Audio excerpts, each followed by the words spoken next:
Welcome back to the live show. It is your boy Genesis in the house. Welcome back to the live show. I told y'all I was going to be back. Well, it is currently 3:57 a.m. and today's date is the 11th of October 2024. How are you doing this morning? How are you doing this morning? So, I just finished doing some work and then did I did a little cleaning up and then I made my food and I ate and I'm here to do a show for you guys. Welcome back to the live show. God bless you for tuning in. God bless you for being a part of the live show. You guys are the best. Thank you, thank you, thank you, thank you, thank you. All right. The title of today's stream is America is Blessed. All right. America is blessed. As you all know, it is 25 days to November 5. All right. The title. And you know that November 5 is the big day. You know November 5 is the big day. Are you ready?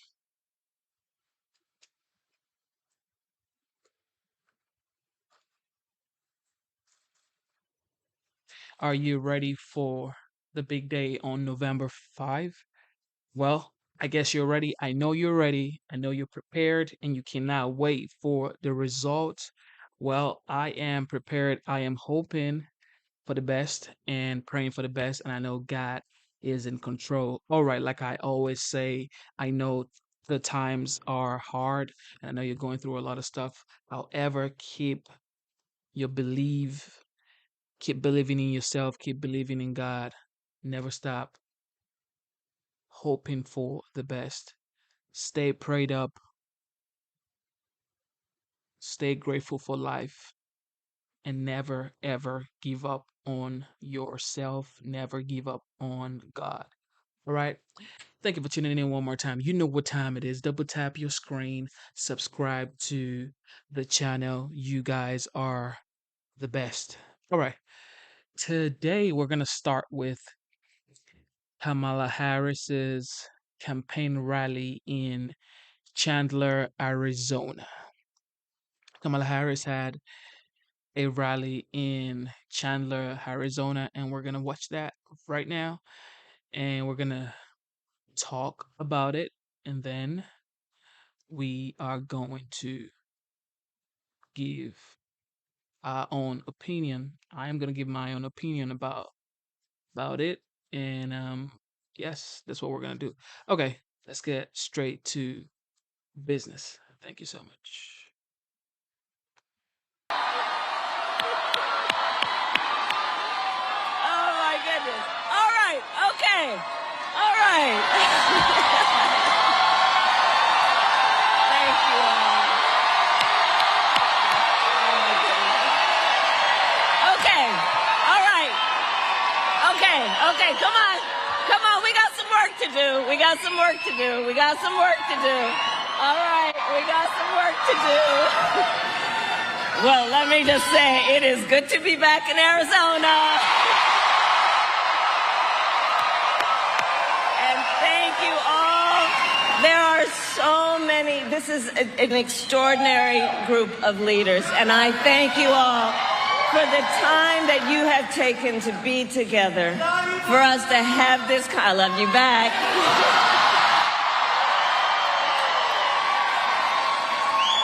I want to thank Governor Lewis of the Gila River Indian community and all the elected elected leaders here today, Representative Gallego, who could not be with us, but Arizona, let's send him to the United States Senate.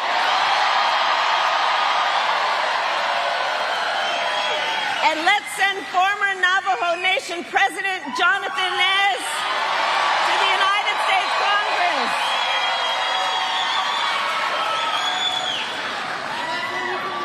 And let me say, it means so much to be back with the Gila River Indian community. Last summer, I became the first Vice President of the United States to visit this tribal nation. And I strongly believe that the relationship between tribal nations and the United States is sacred, and that we must honor tribal sovereignty, embrace our trust and treaty obligations, and ensure tribal self-determination.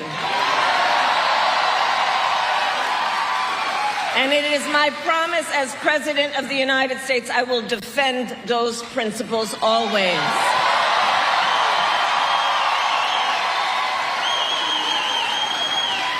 And before I continue, I will say a few words about Hurricane Milton, which has cut a path of devastation across Florida and follows closely, of course, on the heels of the damage caused by Hurricane Helene to communities across the Southeast. I know, as you do, that our heart goes out to everyone who has been impacted by these storms. Our administration has mobilized thousands of federal personnel across the region to work hand in hand with local and state officials to give folks the help they need. I have spoken with state, local officials, both Republican and Democrat, to let them know we will be with you every step of the way as you recover and rebuild. That is who we are. That is who we are. So moving forward, let me say that Arizona, look, we have just 26 days until Election Day. 26 days. And we are nearing the home stretch.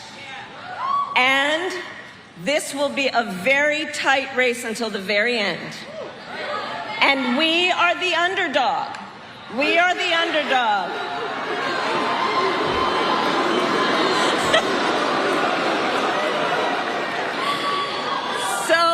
So we have some hard work ahead of us, but we like hard work. Hard work is good work.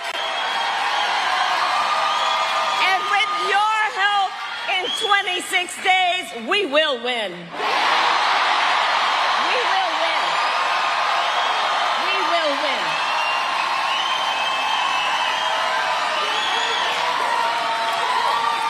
And y'all might have seen that just last night, Donald Trump officially ruled out any more debates. Now,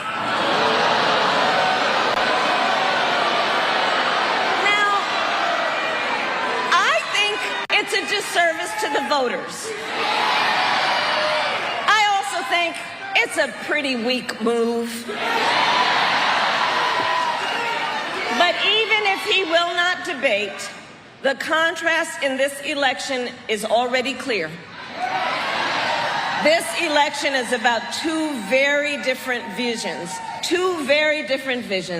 for our nation. One, his, focused on the past. The other, ours, focused on the future.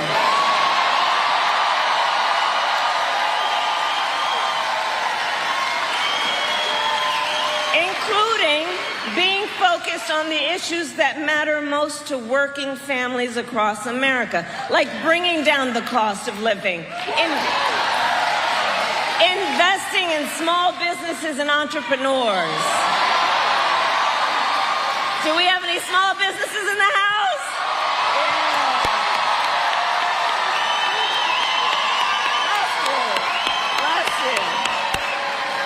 We believe in fighting to protect reproductive freedom.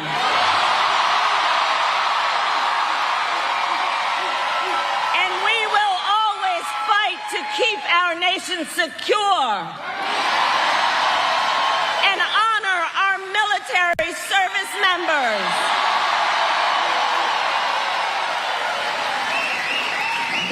and so many others are the issues that matter to you and your families, which is why you have taken the time out of your very busy lives to be here this evening. But that is not what we hear from Donald Trump. We don't hear about these issues. Instead, from Donald Trump, it's the same old tired playbook. He has no plans for how he would address the needs of the American people. He is only focused on himself. Well, folks, it's time to turn the page. It's time to turn the page. And America is ready for a new way forward.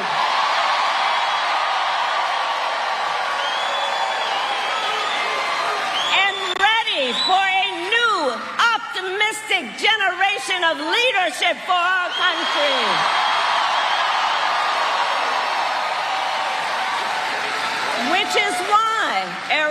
Which is why Democrats, Republicans, and independents are supporting our campaign. Because they know we need a president who works for all the American people. All the American people, because we know we have so much more in common than what separates us.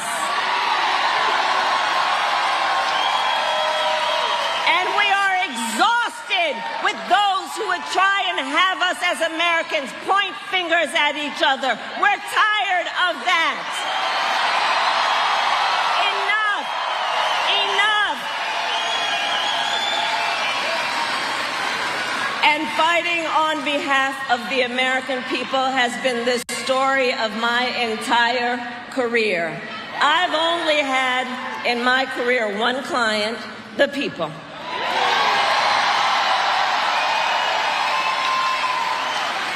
As a young courtroom prosecutor, I stood up for women and children against predators. As Attorney General of California, I took on the big banks,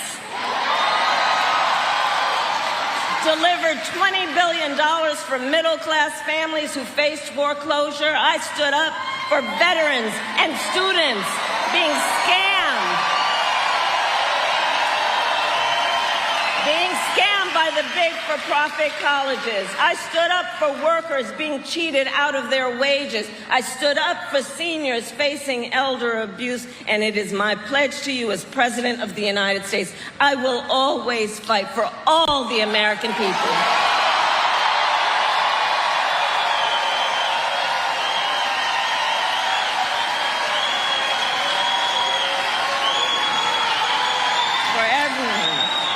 Together, we will build a brighter future for our nation.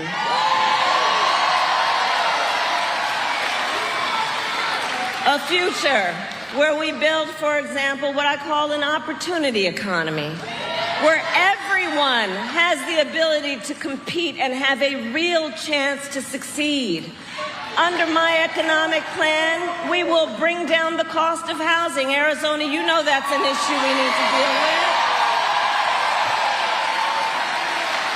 We will help first-time home buyers with their down payment, with $25,000 down payment assistance.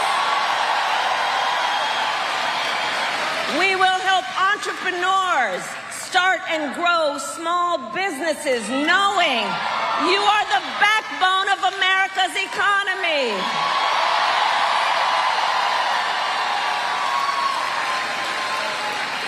We will expand health care in a way that makes Medicare cover home health care for seniors.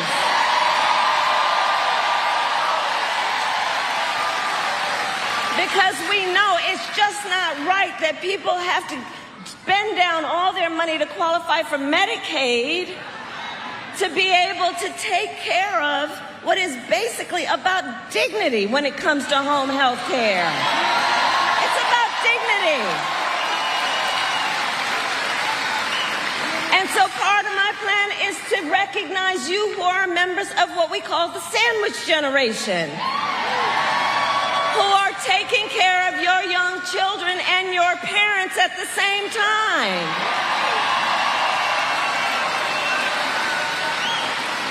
Knowing what that does in terms of the emotional, the physical, the mental burden that you are carrying, just trying to take care of your family. And we need to have policies in our country that see you and lift you up, knowing it is a matter of dignity and just what is right.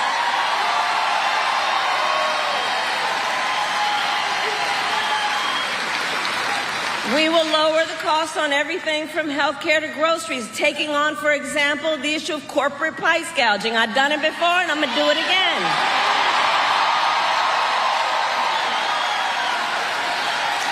We will give a tax cut to 100 million Americans, including $6,000 during the first year of your child's life to help you be able to buy a crib or a car seat or all the things you need at that critical stage of your child's development. And all of this is to say, I will always put middle-class families first. I come from the middle class. I come from the middle class. And I will never forget where I come from.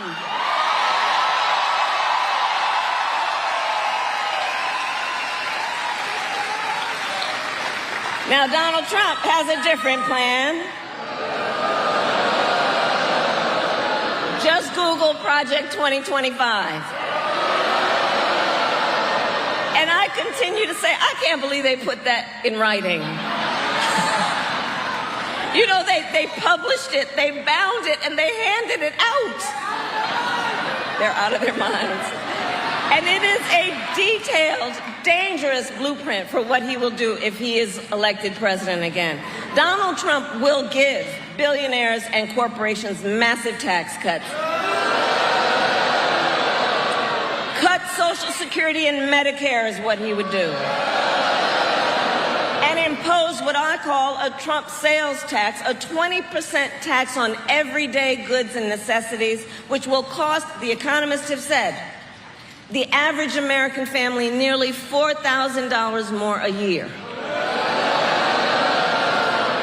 On top of this, Donald Trump intends to end the Affordable Care Act. Now, Arizona, I was a member of the United States Senate during that time, when he was president and kept trying to get rid of the Affordable Care Act. And I'm going to tell you about one particular night, which has a direct connection to all of you. So that one night, it was late in the night. They were trying to get rid of the Affordable Care Act again, and it required one more vote to keep it intact. And that vote was the late, great John McCain.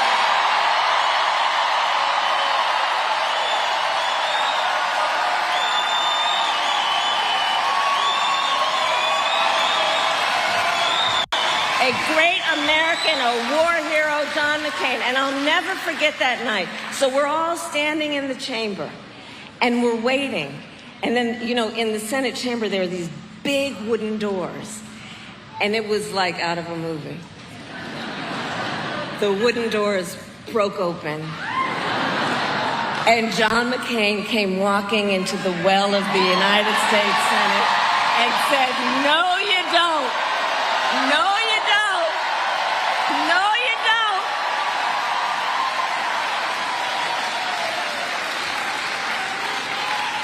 But Donald Trump is trying to get rid of the Affordable Care Act still. And here's the thing. He has no plan to replace it. Oh, you watched the debate. You watched the debate. So remember, he's got, quote, concepts of a plan. Concepts. Okay, so let's think about that. You know, I've said, because it's true, he is an unserious man. And the consequences of him ever being president again are brutally serious. Because think about this concept of a plan. So he's basically going to threaten the health insurance of 45 million Americans based on a concept. And take us back then to what? To the time when insurance companies had the power to deny people with pre-existing conditions? Well, we are not going back.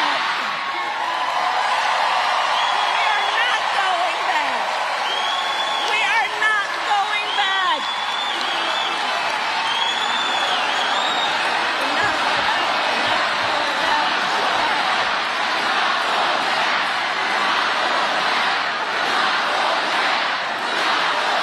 not going back. No, because we will move forward. Because ours is a fight for the future, and it is a fight for freedom. Like the fundamental freedom of a woman to make decisions about her own body and not have her government tell her what to do. And we remember how we got here. Donald Trump, when he was president, hand-selected 3 members of the United States Supreme Court with the intention that they would undo Roe. And they did as he intended, and now more than 1 in 3 women in America lives in a state with a Trump abortion ban, including, right here in Arizona, 3.5 million women. And many of these bans, like the one in this state, have no exceptions. Thank you for tuning into the live show. You know what time it is. Double tap your screen and subscribe to the channel if you're getting any value from the channel. Okay, what do you guys think? Do you think you agree with everything she's saying? Some people say, well, why hasn't she done it? Some people are saying, well, this is an opportunity for her to do it if she does win the election. But I don't know. What do you guys think? I think action speaks louder than words, okay? Even for rape and incest. It is immoral. And I know we all know one does not have to abandon their faith or deeply held beliefs to agree. The government should not be telling her what to do.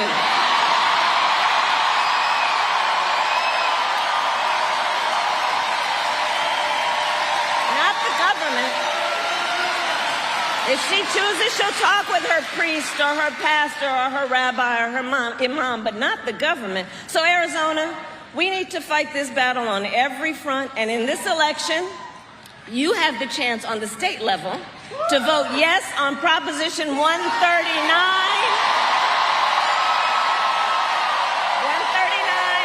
and protect your right to make your own health care decisions.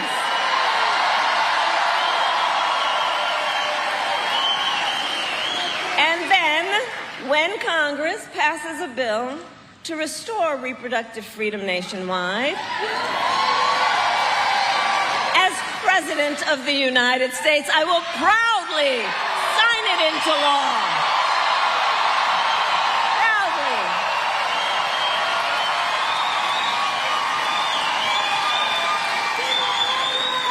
But look, in addition to that, I'm traveling around the country, and across our nation, guys, we are witnessing a full-on attack on hard-won, hard-fought freedoms and rights, fundamental freedoms and rights, like the freedom to vote, the freedom to be safe from gun violence, the freedom to love who you love openly and with pride,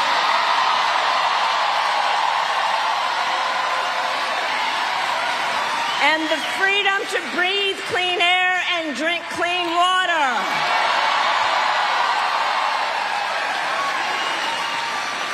A topic that looms large here in Arizona, and I know that topic well. I worked on drought resilience for years and helped secure historic resources for communities across the West to invest in water infrastructure, water recycling, and water storage. And I promise you, as president, I will continue to invest in drought resilience so that communities like those across Arizona have what you need to thrive.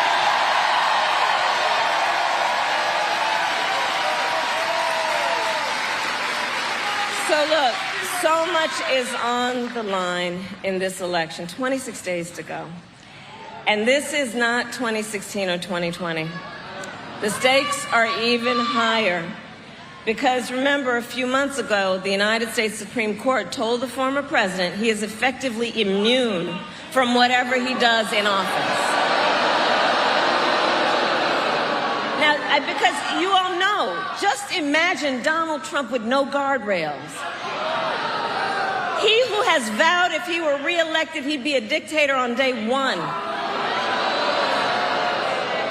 Who will weaponize the Department of Justice against his political enemies, and who has called for the, quote, termination of the Constitution of the United States of America. And let us be clear.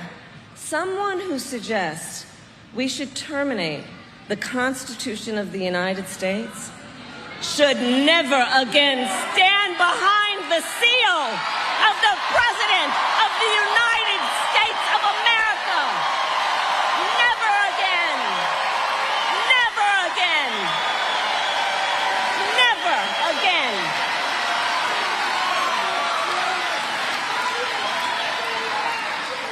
So it all comes down to this. Generations of Americans before us have led the fight for freedom, and now the baton is in our hands. The baton is now in our hands because we here know what is at stake, and we love our country. We love our country. We love our country. And I do believe one of the highest forms of patriotism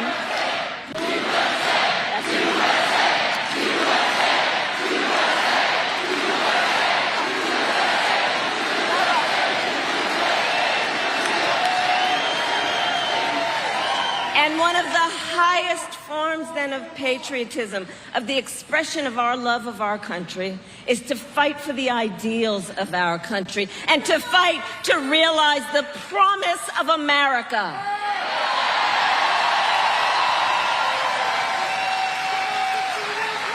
So the election is in 26 days. Here in Arizona, early voting has already started statewide. You can cast your ballot today or any day between now and November 5th. So now is the time to make your plan to vote. And if you have received your ballot in the mail, please do not wait. Fill it out today, return it in today.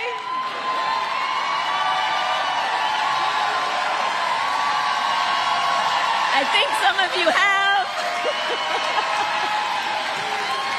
Because, folks, the election is here. The election is here, and we've got to energize and organize and mobilize. And please, let's always remember, your vote is your voice, and your voice is your power. And so, Arizona, I ask you, are you ready to make your voices heard? Do we believe in freedom? Do we believe in opportunity? Do we believe in the promise of America? And are we ready to fight for it? And when we fight, we win. God bless you, and God bless the United States. Well, you've heard from the Vice President of the United States, Vice President Kamala Harris. She had a rally in the battleground, Arizona. As you can hear, her supporters are they're there, and they're screaming and saying, yes, we support you. Yes, yes, yes, y'all. Double tap your screen, subscribe to the channel. Also, JD Vance was in JD Vance was in Greensboro, North Carolina, doing the same thing, campaigning for himself and the former President Donald J. Trump. Let's listen to that right there. To start it off with. Okay. You have such a good one and you have such a strong one. The people here of North Carolina have been dealing with a lot, obviously, with the hurricane that just came through Florida. And we're going to touch on a lot of topics today about other things that challenge the American people day in and day out, especially over the last few years. So you are no stranger. I just saw your socks. I'm a dog person. Awesome. Is that a Malinois? No, German Shepherd. Oh, German Shepherd. We're a big German Shepherd family. That is awesome. So, speaking of your personality, so, you know, you're no stranger to having challenges in your life and having to dig deep and having to come through and just to get where you are today. I would love for you to share with us what it is about your mindset and the tools that you use to be able to achieve the great things that you have. Yeah, well, first of all, thank you for doing this. It's awesome to be here. Thank you to North Carolina. 26 days, we're going to turn the state red. We're going to do it. I'm not even gonna cap. Everybody likes JD. It's just look, the women love JD for sure. They love JD Vance. The man really like this man because he actually talks precisely to the people. He doesn't beat around the bush. He actually understand what the subject is, and he actually answers the questions directly. Together. God bless you guys.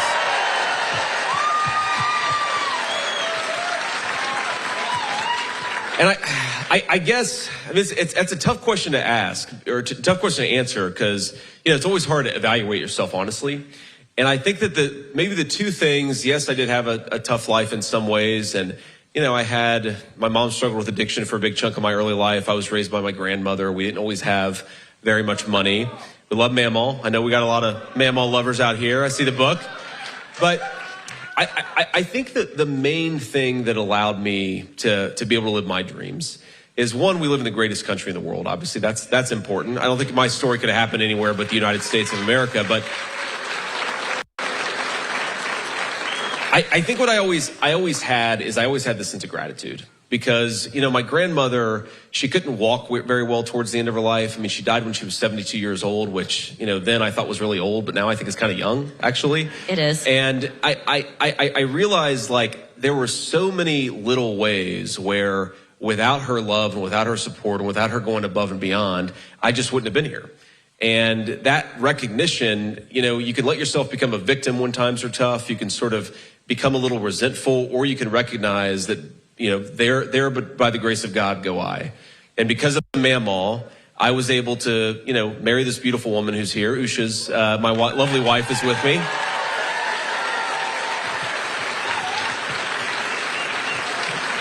And, like everything that I really wanted, like I just wanted to become a good husband and become a good dad. And that was like the American dream to me. And that was possible because my grandmother, and those of you who've read the book will know, like, she was a very, very interesting and in some ways even like a contradictory person, right? Because she was a woman of incredibly profound Christian faith. She never graduated from high school, but she was the smartest person that I ever knew. She also really loved the F word, right? So like there was sort of all these things going on with Mamaw at the same time. But I just think that, that the advice that I would give to anybody, and I actually met a young man today who was raised by his grandmother and told me a little bit about his story, and I'm always grateful when people tell me about where they came from, is don't let yourself become a victim, and don't forget that however hard your life has been, it would be a lot harder, but for people that you ought to show some gratitude towards. And if you keep that spirit of gratitude, I think you'll do just fine. Well, thank you for sharing that. This is the town hall, so let's get to some questions. Let's do it. The first question is from Adam. You guys stand up. How are you, Senator Vance? What's up, man? How you doing? Pretty good, a little tired. Over the last 14 days, we, myself, my fiance, and these awesome pilots behind us have been delivering supplies all over Western North Carolina. God bless you guys.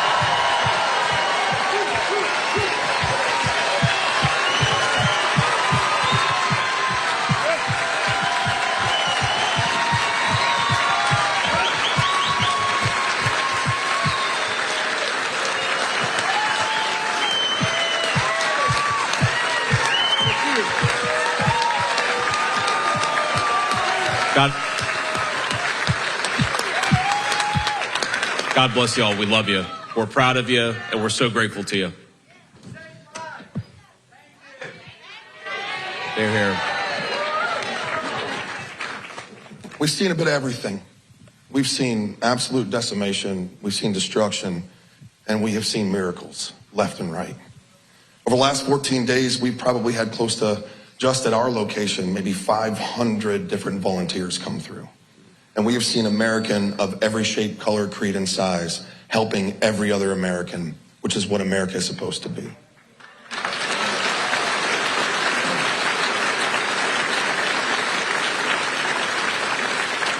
There's two big fears that we have. The biggest fear right now is that when all this is over, Western North Carolina becomes a footnote. And we don't want that. We don't want that for anybody that's left behind after a disaster, holding the bag, trying to rebuild everything that they've lost. And the second fear is that we won't have an opportunity to have a real conversation about the after action of what took place in order for us to understand how we can use a combination of both private sector and public sector funding and efforts to have effective, efficient actions on the ground, to make it more mobile and more agile, but more importantly, to re-inject capital back into the local economy. So this is my question. The first thing I'd like to ask is this. Will you and President Trump promise to not forget Western North Carolina if you win the election? We will never forget Western North Carolina. That's right.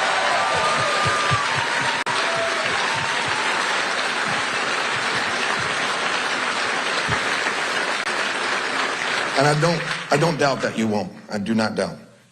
The second question I think is more important. The second question is, when can we sit down and have a real legitimate conversation about overhauling the process of disaster relief in the United States? Amen. And understanding, Amen. Yeah. if I may, understanding that the bureaucratic process of red tape that we have to cut through in order to get the funding directly to the people who need it most is just simply takes too long. And it's not the fault of any individual agency or the federal government. There's a lot of... Hold on just a second, man. We okay?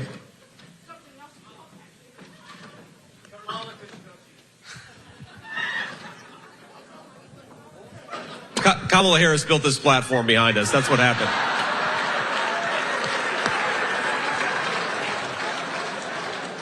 We doing okay, ma'am? We good? You can have my chair if you want.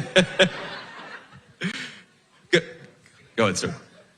The question is, can we have the conversation about revamping a national disaster strategy so that we can utilize retired veterans and special operations personnel who have been leading the charge hands down in Western North Carolina and effectively provided food, supplies, and medical aid and assistance to thousands and thousands of lives, and revamping the national disaster strategy in the United States so that we can make it more effective? Yeah, man, that's a big question, an important question. Let me just say, I want to reiterate, Donald Trump and I know that the Appalachian region of our country, Western North Carolina, East Tennessee, East Kentucky, West Virginia, Southwestern Virginia, has been left behind and forgotten, and we're not going to do it. We're not going to do it in response to this disaster, and we're never going to let the people of that region of our country, the region really built our country, we're never going to let them be left behind or forgotten. I promise that to you, man. And let me just say about the disaster response. First of all, I want to thank you all for everything that you did. And I want to thank all the private relief agencies, the charities, the Good Samaritans who did their job and took care of their fellow Americans. God bless you guys. We should all be proud of them, and it would have been a lot worse without them.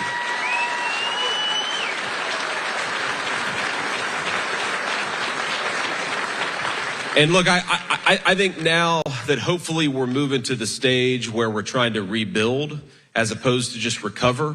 And I know we're still recovering a little bit, and that's an unfortunate tragedy here. But I think once we get past that, hopefully in the next few days, where we've gotten everybody, saved everybody that we can save, then it's time to focus on the disastrous federal response to this incredible crisis. And I think what I've learned is look, 2 days, okay, you have the hurricane, Western North Carolina is underwater. What should have happened is that the president and the vice president should have sent the 82nd Airborne to Western North Carolina that day, and it should have happened right away.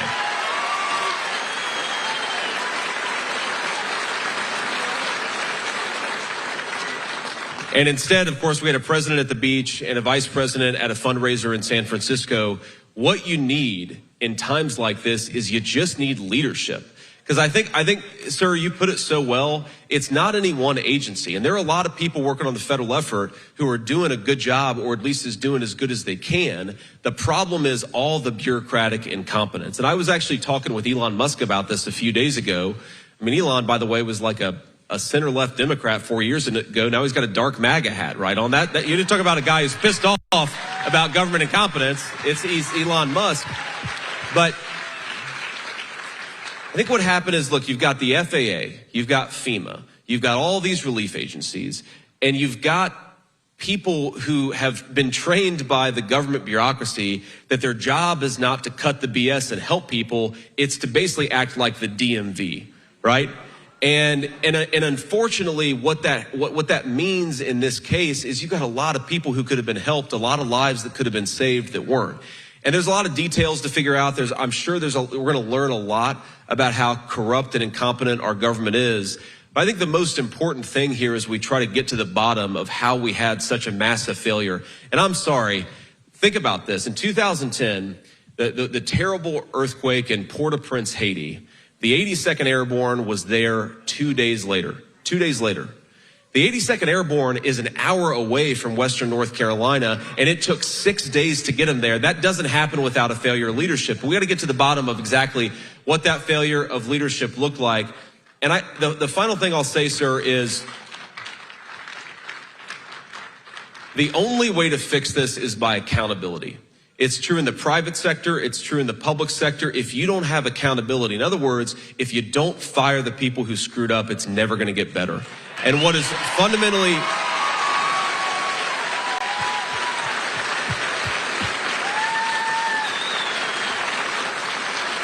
what's fundamentally different about the leadership style of Kamala Harris and Donald Trump is Donald Trump, I mean, hell, he got famous saying, "You're fired." He believes in accountability in our government. Kamala Harris just doesn't. I think it's this attitude of go along to get along, of, yeah, you screwed up and maybe even you got people killed, but we're not going to fire you. That's not going to do good for our people in the 21st century. And I want to say just one final thing. I see you, and it sounds like you guys are pilots. You guys were helping get relief resources. These guys are all pilots. The guys that are here, immediate crew that are in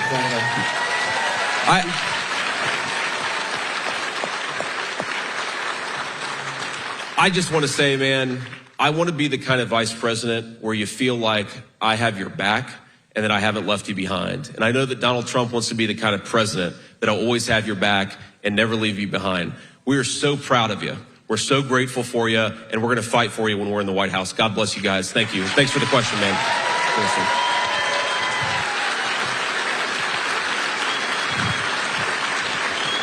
That's what it is to be an American. That's what it is to be an American. Our next question comes from Jean.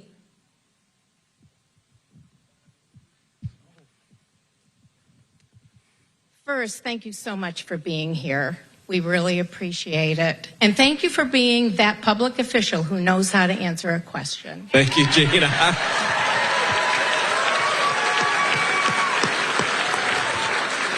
Thank you. I am from North Carolina, and my question regards illegal immigration. Last week, we learned that 13,000 murderers came across our border illegally. What is the plan to deport these awful criminals? Yes, ma'am. The plan, to put it simply, is we got to send them home. We got to send them home ASAP, and that's exactly what we're going to do. They have no right to be in this country. And you know, it's funny because the media, which for 3.5 years has refused to even cover the terrible problems of Kamala Harris's open border, will now say things like, well, how are you going to deport people? You know, it's just way too hard to deport people. It's actually not hard to deport people. You just got to have competent administration that's willing to send people back to where they belong and not let them collect benefits in our country. And ma'am, I really think that unless we get this right in the next administration, we are throwing open the floodgates to illegal immigration for the next 30 years in this country. Think of the message that you're sending. Because yes, it's 13,000 murderers and it's tens of thousands of violent criminals in addition to the 13,000 murderers, but it's also millions upon millions of people who have come here, and some of them are good people, but that doesn't mean they have the legal right to be in the United States of America. We've got to separate those two things.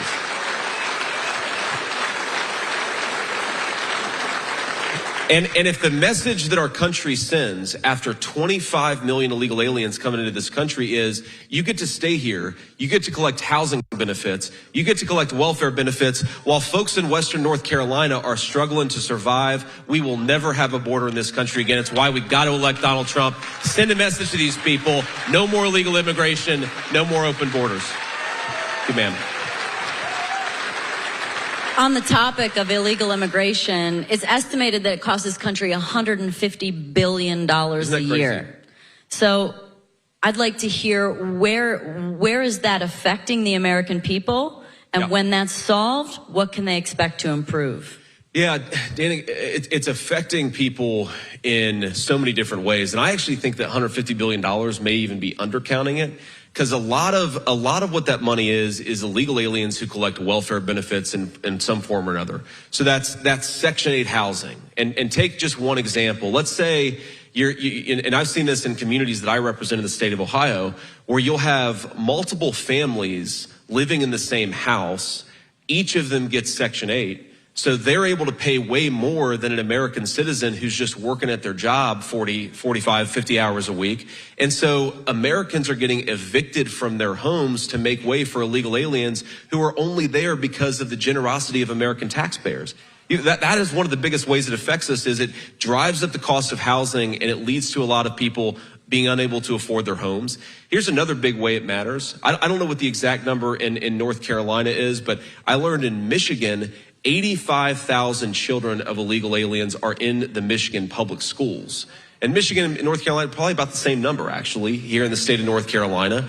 Well, what do you think that does to the poor public high school teacher who's just trying to give kids a good education, but all of a sudden they're dealing with classrooms that are full of people, they don't even speak the language. And again, it's nothing against those kids. It's saying something against Kamala Harris, who let those kids come in and deprive Americans of a good education. Here's another big way that it matters, and this is something I know very personally. My mom struggled with addiction for a very long time. And my mom got clean and sober about 10 years ago. She'll actually celebrate 10 years clean and sober in January.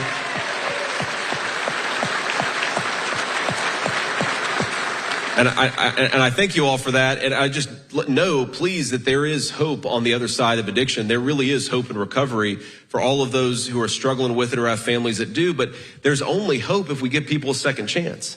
One thing I really worry about is when you talk about 100,000 Americans dying of fentanyl, and the fentanyl, of course, is brought in by these Mexican drug cartels. That's 100,000 kids that never get a second chance with their mom. That's 100,000 moms and dads that never get a second chance to become clean. This is destroying our country. And I happen to believe we've got the best people in the world. We've got the best country in the world, but we cannot allow Kamala Harris's broken leadership to continue to screw this up, or that's going to change. We've got great people. Let's fix the broken leadership and get Kamala Harris out of there.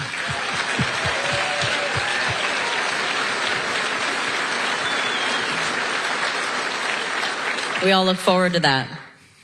Our next question. 26 days. 26 days. That's right. 26 days. The countdown is on. It's going to happen. Get voting. Vote early. That's right. Our next question comes from Kaylee.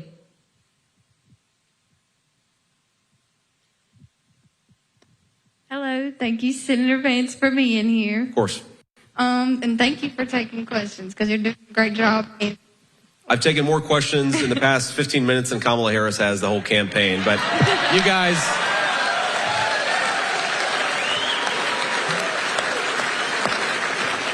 I'm a small business owner and a first-time voter, and I'm a hairdresser. God bless you. I was wondering how you were going to help. Oh, I lost my place.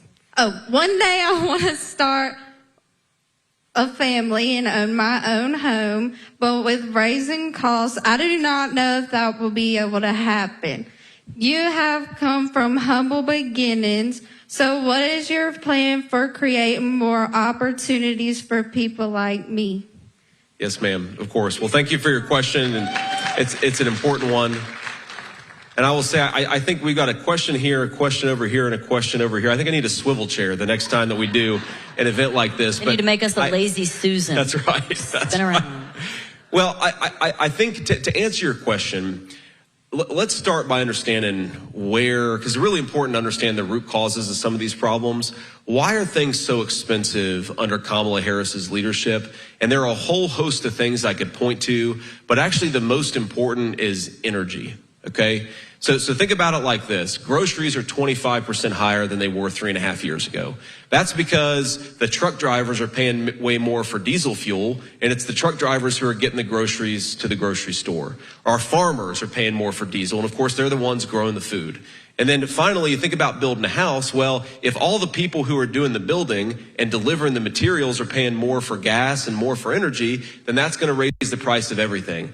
So President Trump has this phrase, which I think is very simple, but it's also a genuinely specific policy. The most important thing we got to do to lower prices and make life more affordable is drill, baby, drill. We've got to unleash American energy. It really is so important. And it also, by the way, I admire you so much for doing what you do and having the courage to go out and do it on your own. It's not easy, but you ought to have a government that makes your life a little bit easier and makes it a little bit easier for you to get ahead instead of harder and harder to get ahead. I mean, think about this. You're a small businesswoman. You're building something that is creating prosperity, not just for you, but for your community. Of course, you provide a good service. I need a haircut right now, by the way, so I'll call you. But think about this. We have got two really different economic proposals from Kamala Harris and Donald Trump. You know, Kamala Harris's entire economic plan boils down to, we're going to raise taxes on American workers, and we're going to reward companies that ship jobs overseas. Donald Trump's vision is like the exact opposite. We're going to cut taxes for American workers. We're going to penalize folks who are shipping American jobs overseas. We want to reward people like you who are creating prosperity right here in the United States of America. But the one last thing I'd say, and I'd ask you to, I'm sure you've got, a lot of friends. You're clearly, like you said, you're a first-time voter. And I know that there are a lot of first-time voters who are still figuring this stuff out. What I really worry about, and I'm older than you, but I'm pretty young by the standards of national politics. I'm only 40. And one of the things I really worry about is the young generation in this country. They're growing up in a nation where they're going to become paupers in the country that their parents and their grandparents built. The American dream of homeownership, not being deep in credit card debt. I want you to own a piece of the future and not just be a permanent debtor to people and institutions that don't care about you and don't like you. I want you to own a slice of this country, and that's how we're going to create prosperity. Thank you. The globalist view of own nothing and be happy is not what the American people want. They want you to live in a pod, eat bugs, and own nothing, right? That is like fundamentally, that's where their vision ultimately lands. I want you to own a nice house, be able to start a family, and build a great business in the United States of America. And that's what Donald Trump is fighting for every single day. I tried cricket one time. I just couldn't wrap my head around eating crickets. I know they're high in protein, but... I'm ashamed to admit it. I've also tried cricket. It is honestly more disgusting than you can possibly imagine. So don't eat the bugs. We want to eat red meat. We want to eat whatever we want to eat. Yes. But no cricket. I've somehow become a steak and potatoes girl, just like my dad always was. And I was like, Dad, good. where's the veggies? I'm like, where's the steak and potatoes? That's right. Kaylee, I'm also a first-time voter, I just want to say. I've never voted before. Oh, that's awesome. But this time Good around, for you. I have to vote. Yeah. It's that important. I just want to be clear. I want to get on record. You're voting for us, right? You're voting for the good guys? 1,000%. There we go. If I could vote twice, I would. We don't do that. We're Republicans. We vote legally. Only one time. The way you vote twice is to bring a friend. That's right. Bring a friend. That's a good point. Vote twice the legal way. Bring yourself and a friend to the polls. That's very good. Speaking of energy, we became energy independent for the first time under Donald Trump's administration. Right.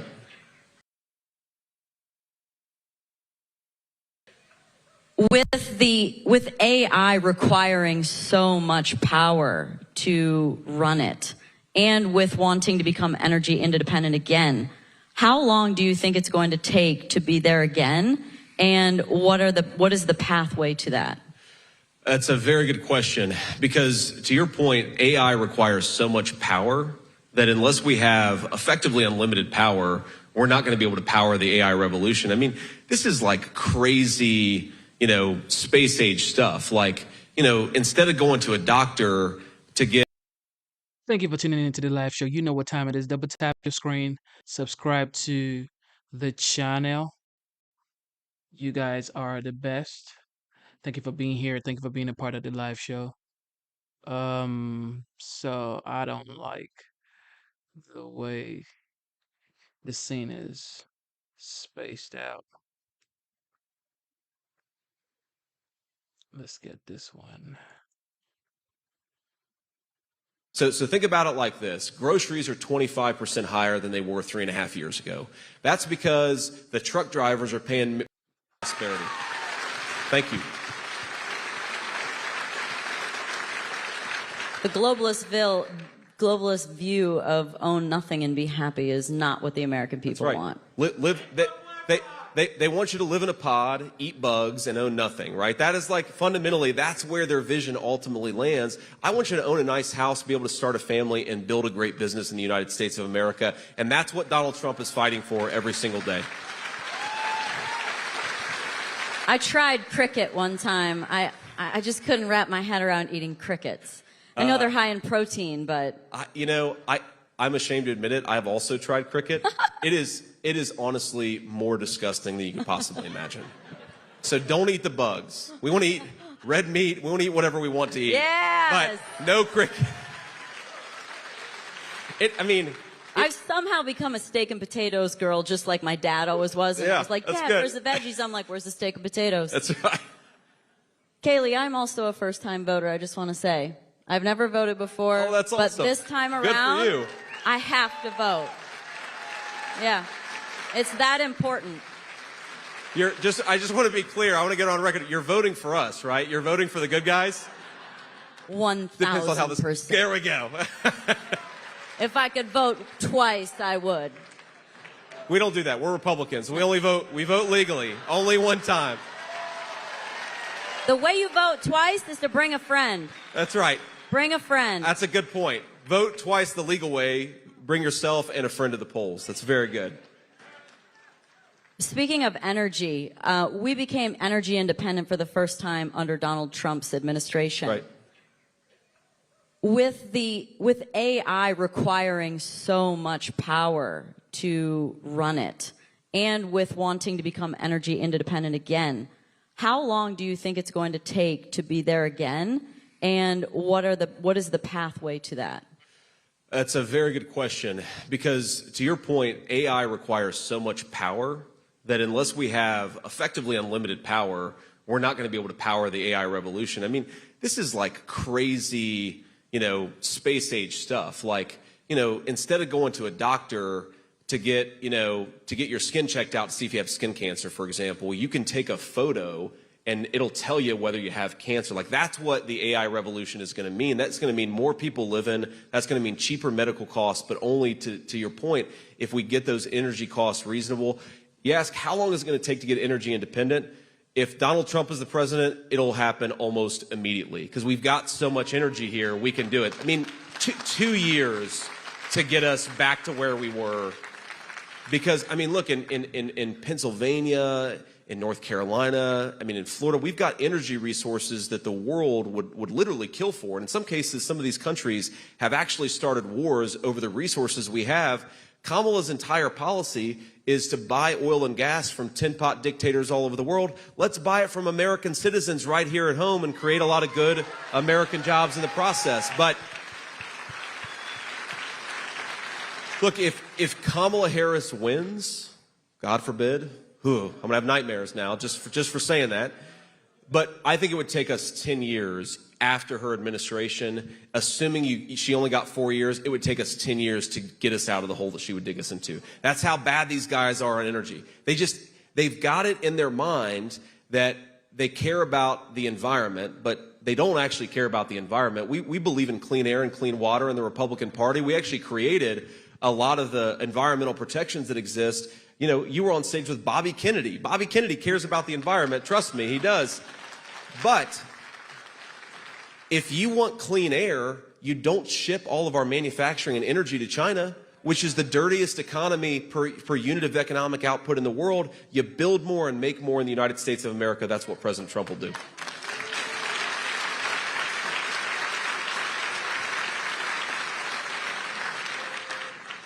Our next question comes from Patricia.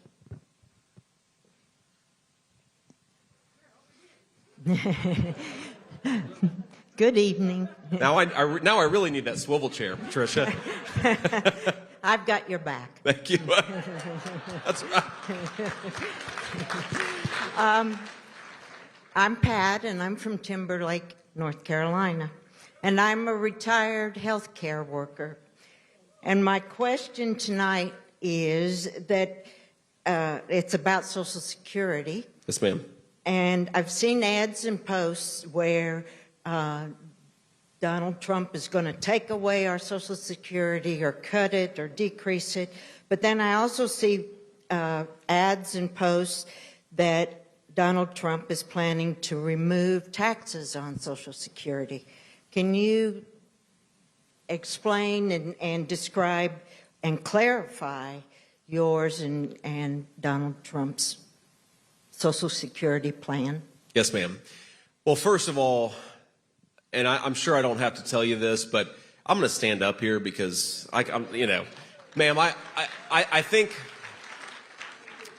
you know this. I think a lot of us know this. Don't believe everything you see on TV, because a lot of those things are paid for by Democrat money. It's dishonest. Here's what Donald Trump's going to do. He's going to protect Social Security, and he is going to cut taxes on Social Security income, because our seniors, you paid into it for your whole lives. You ought to be able to enjoy the benefit of it on the other end. It's that simple.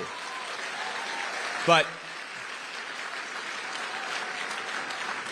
here's something that really matters here, because you know what will bankrupt Social Security in this country? Giving it to illegal aliens. And that is this is what I think is so sick about what Kamala Harris is going out there doing. She is accusing us of doing the very same thing that she herself is promising to do. She wants to bankrupt this program, not by giving it to the people who paid into it, by giving it to people who don't even have the legal right to be in this country to begin with. And if you want our seniors to enjoy their Social Security, Donald J. Trump is the only candidate in this race that's going to protect it. Ma'am.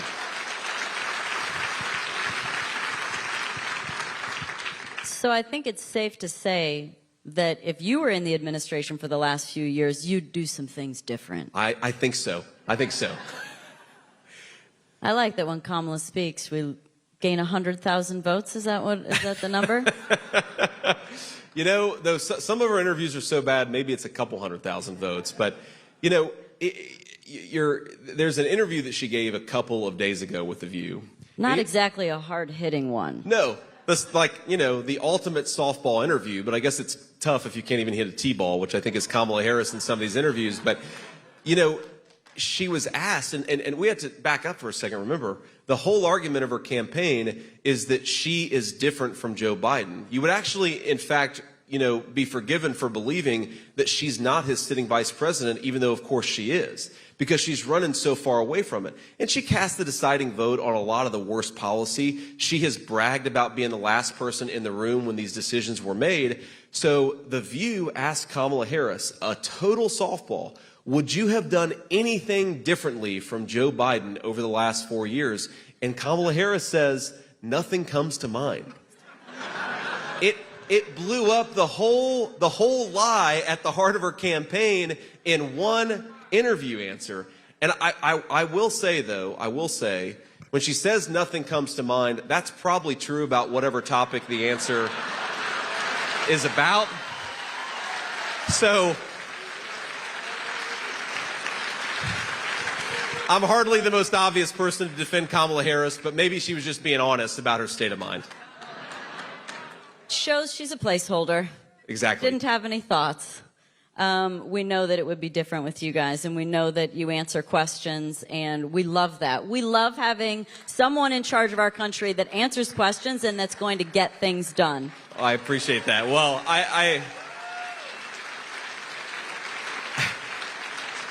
So I think this answering questions thing is actually kind of important because, look, I'm 40 years old. It's other than marrying this beautiful lady up here and raising our kids together, the greatest honor of my life is being your vice presidential nominee for the Republican Party. It's an incredible thing. It's an incredible honor to be able to do this. But think about this. I'm asking you all to make me your next vice president. That is an awesome thing, an incredible responsibility I'm asking for. You ought to go out and earn it and speak to the American people. Kamala Harris runs from the American people, and I think that shows a real defect of the kind of leadership skills you need to be the president of the United States in the first place. And I will tell you this story. So I guess this was a couple weeks ago. It was a Sunday, and I was sitting at home with our 7-year-old in Cincinnati, and I get a call, and it's the president. And I said, hey, sir, what's going on? How you doing? And he said, well, they tried to do it again. And I said, well, they tried to do what again? And it was the Sunday where a second assassination attempt happened on President Trump's life. He had just gotten from the golf course. And I, like any friend, I immediately go to, how are you doing? Are you okay? Like, obviously, you're physically okay because you're calling me, but mentally, that's a pretty traumatic thing to almost get shot a second time in as many months. And he goes, yeah, I'm fine. He goes, but the one thing is I'm kind of pissed off because I was going to make a birdie on the 6th hole, and the Secret Service wouldn't let me finish. It's a big deal. Birdies are hard. Yeah. I mean, look, I'm not a very good golfer, so I feel the same, the same way. He's a hell of a lot better of a golfer than I am, and I really care about those birdies. But then something kind of hit me that isn't the kind of person you want in emergency crisis situations in the Oval Office. You want the guy who isn't fazed by an assassination attempt. You don't want the woman who runs from a friendly American media. Like, there's something...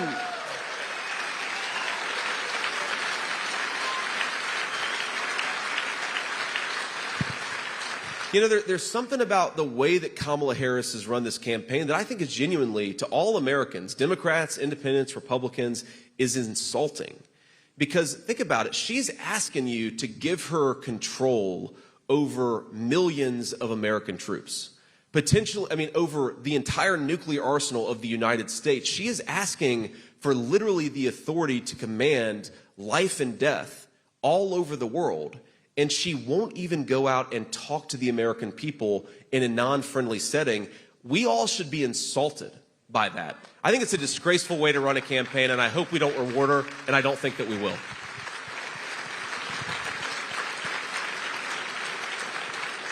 And just to wrap it up, since I know you'll answer any question. Oh, no. I think you could share maybe what you did with your day off that you had a couple days ago and what your special secret skill is with the American people. All right, well. And be specific. Okay, I will. Okay. Well, I was raised in a middle-class family, and it's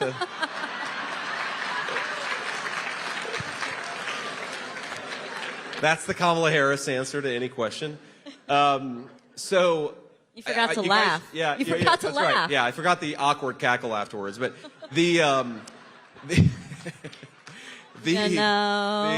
okay. So I had half a day off on the campaign trail the other day, and because we're kind of in crunch time, so you don't really get much time off. But you'd probably be shocked to know this, that I'm a big baker. Like I really, I can. Yeah, there's some bakers out there. So my 4-year-old and I, he's like my sous chef when we're baking. So we made, because I was going to, because my wife and I were on the road for a couple days. The kids are at home right now with my aunt and uncle, and then we get back late tonight. So I made them breakfast treats for 3 days in a row. And so for the first day, they had homemade cinnamon rolls. The second day, they had dulce de leche rolls. And the third day, they had chocolate chip scones. So we did all that together. And, I'm not perfect, but I do have the talent of baking. So that's one thing I got going for me. Fantastic. Well, we also spoke about the fact that you don't get to drive anymore. So if you got to drive yourself away from here tonight, what kind of car would you want to drive? Oh, that is a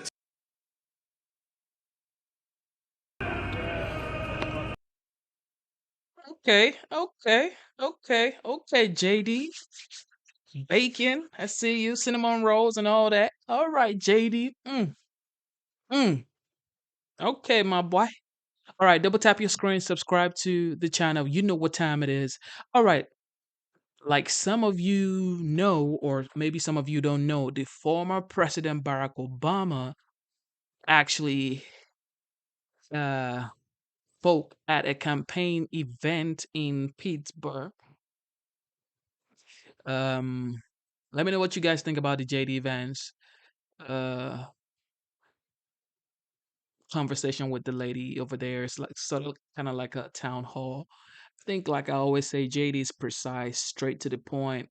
He knows how to handle himself, and I also think he's going to be a big star in the GOP party for 2028 and or maybe 2032, because he is a likable person and he's just, I'll say, sharp.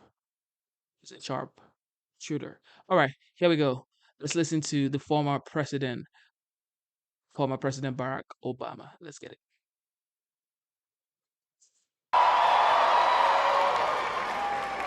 It is good to be back in Pittsburgh.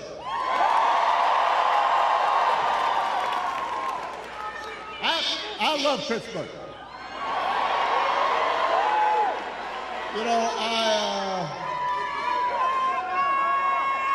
I love the people of Pittsburgh.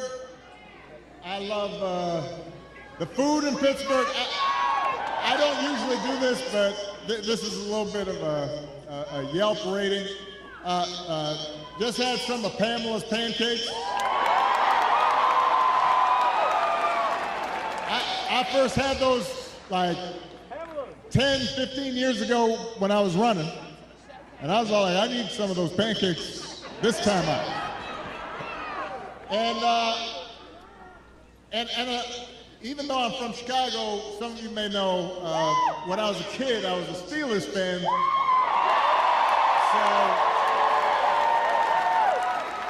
And watching the Steelers this season, it seems I'm not the only guy from Chicago who likes being in Pittsburgh. Because so far, Justin Fields is doing pretty good. Now, before we get started, we have a little bit of work to do here. All right, so I want everybody to be, just settle in. We got some work to do. Before we get started, I did want to say that we are heartbroken about the loss of life in Florida, North Carolina, states across the Southwest. We are thinking about people families whose lives have been upended by the storms over the last couple of weeks. I could not be more grateful for the first responders and FEMA professionals who have put themselves in harm's way to try and help.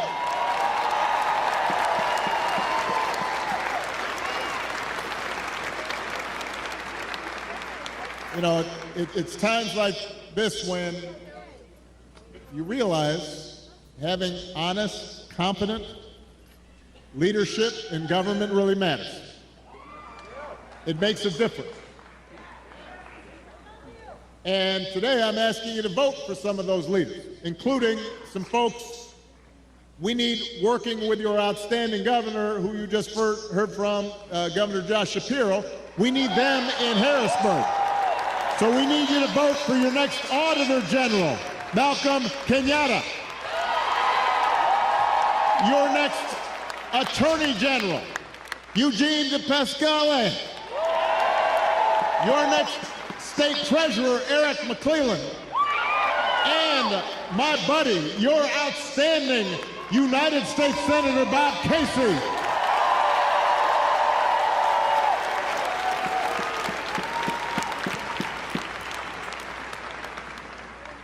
Here in Pennsylvania, there are 3 ways to vote.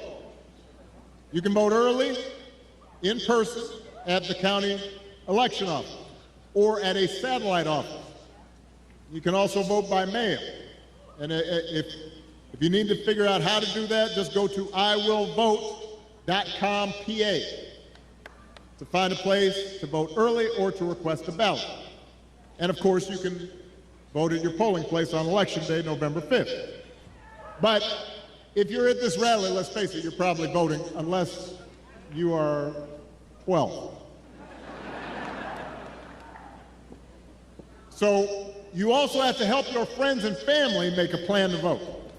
And even if you're 12, you can do that. Talk to your mom and dad and aunts and uncles, because together we have a chance to choose a new generation of leadership in this country and start building a better and stronger and fairer and more hopeful America.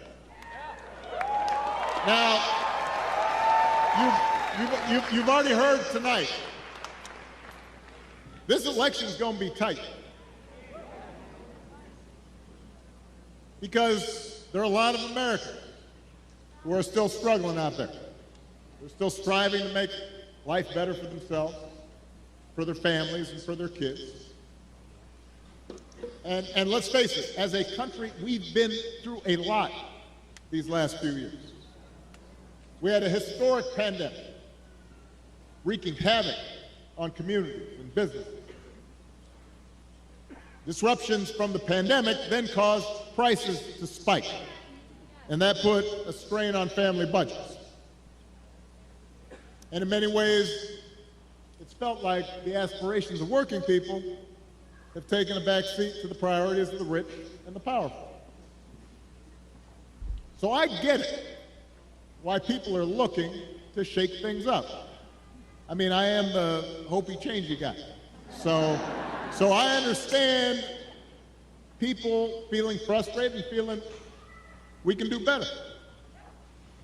What I cannot understand is why anybody would think that Donald Trump will shake things up in a way that is good for you, Pennsylvania. I don't understand that.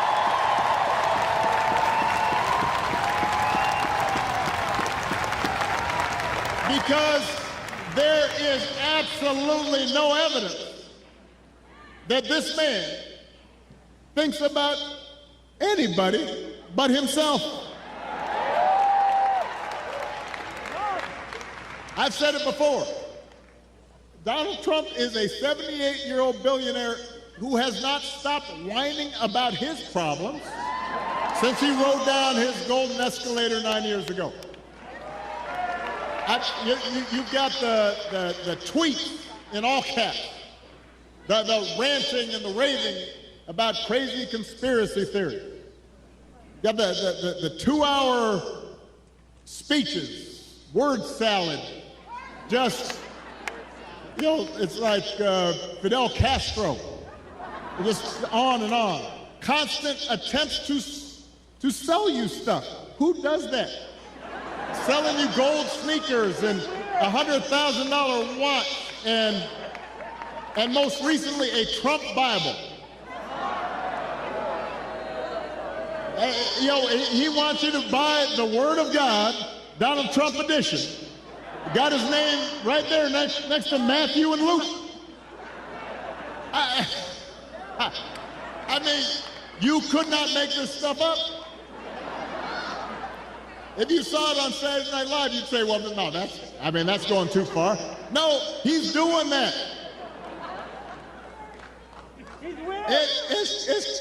It's crazy. And the reason he does it is because all he cares about is his ego and his money and his status. He's not thinking about you. Donald Trump sees power as nothing more than a means to an end. He wants the middle class to pay the price for another huge tax cut that would mostly help him and his country club buddies. Doesn't care if he costs more women their reproductive freedom because it won't make a difference in his life. Do not boo. Vote.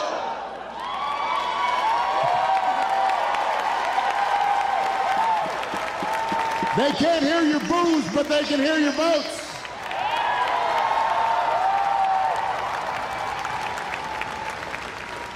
Most of all, Donald Trump wants us to think that this country is hopelessly divided between us and them, between the quote-unquote real Americans who support him and the outsiders who don't. Because having people divided and angry, he figures boosts his chances of being elected. And he doesn't care who gets hurt. Think about it. Just the other day, we learned that on January 6th, a couple years ago, Donald Trump was told that Mike Pence was in the Capitol about 40 feet from an angry mob chanting, "Hang Mike Pence." And his response was, quote, "So what?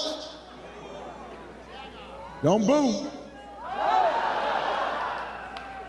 If Donald Trump does not care that a mob might attack his own vice president, do you think he cares about you?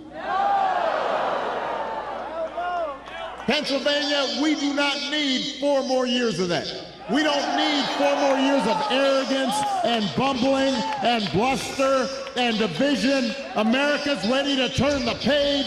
We are ready for a better story, one that helps us work together instead of turning against each other.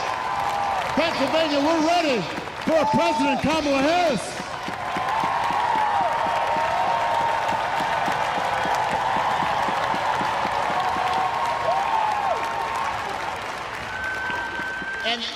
And the good news is Kamala Harris is ready to do the job.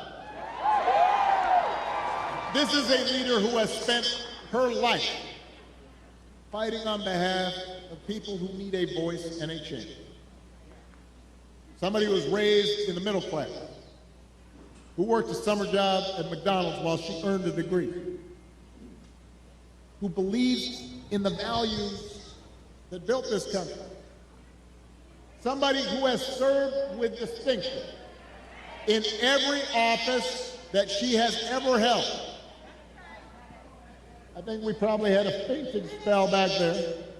So let's make space for the emergency folks. This happens sometimes. Everybody bend their knees a little bit. You've been standing for a while. You can dance if you want. I just suggest bend your knees. But she'll be okay. Kamala is as prepared for the job as any nominee for president has ever been. That's who Kamala is.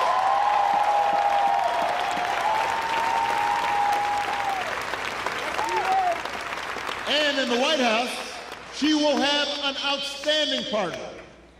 in Governor Tim Walz.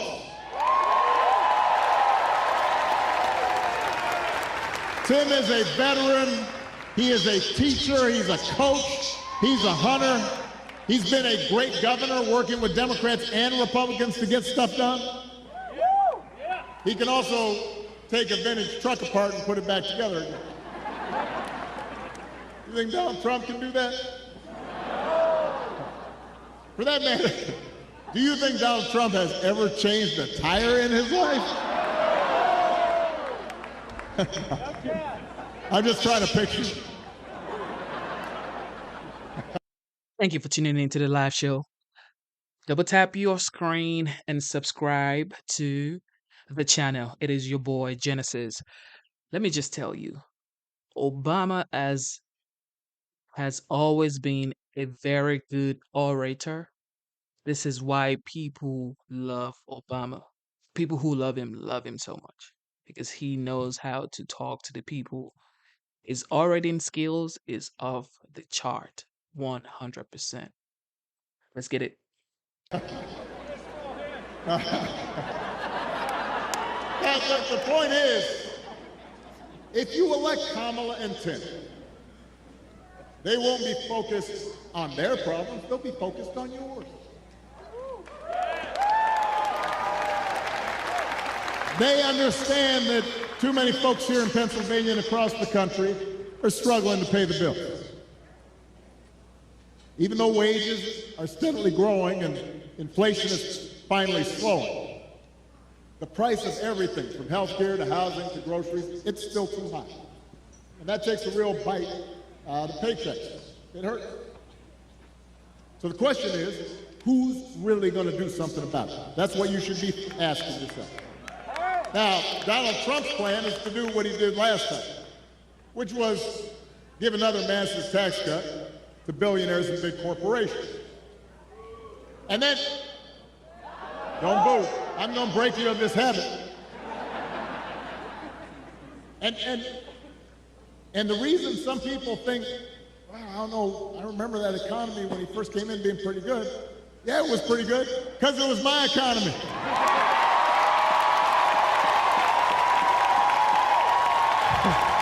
We had had 75 straight months of job growth that I handed over to him. It wasn't something he did. I spent 8 years cleaning up the mess that the Republicans had left me the last time. So just in case everybody has a hazy memory,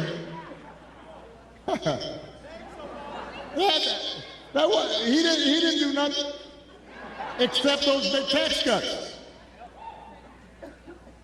His other big economic plan now is to slap tariffs on everything, from food to TVs. Now, understand what tariffs are. Anything that's coming from that's made elsewhere and comes here, you slap extra money on top of it. And if other countries are cheating, in some cases, it makes sense because you want to have a fair playing field. But what he's proposing is basically a Trump sales tax that could cost the average family almost $4,000 a year. So if you're concerned about higher prices, that is not the way to get lower prices. That's going to come out of your pocket. You think prices are high now? Donald Trump's message basically is, you ain't seen nothing yet.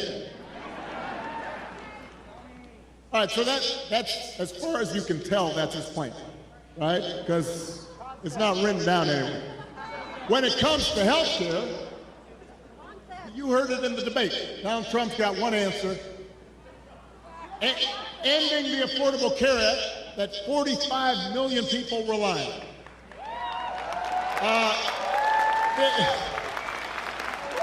The other day, his running mate, Vance, had you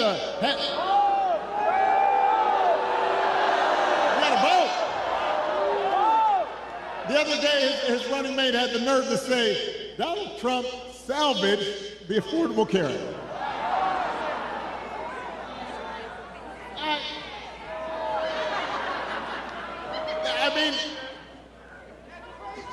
Donald Trump spent his entire presidency trying to tear it down. And by the way, he couldn't even do that right. And now, 8 years after he was elected, when he was asked about what he was going to do, he says he's got concepts of a plan for how he'd replace it. Now, I want you all to think about this for a second. Let's say your boss gives you an assignment, project. He says, I need this on Friday. And Friday comes around and he says, so, you finished that project I asked for? And you say, well, I actually haven't started, but I have a concept of a plan. Or you could try it at home. Honey, did you do the dishes? I have a concept of a plan to do the dishes. How's that going to go over? If it wouldn't work for you, why in the heck should it work for the President of the United States?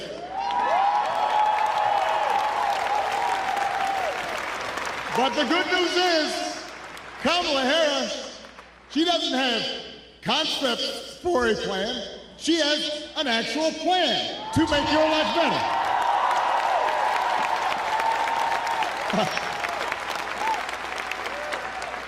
To bring down the cost of things like groceries. She'll go after corporations that are jacking up prices.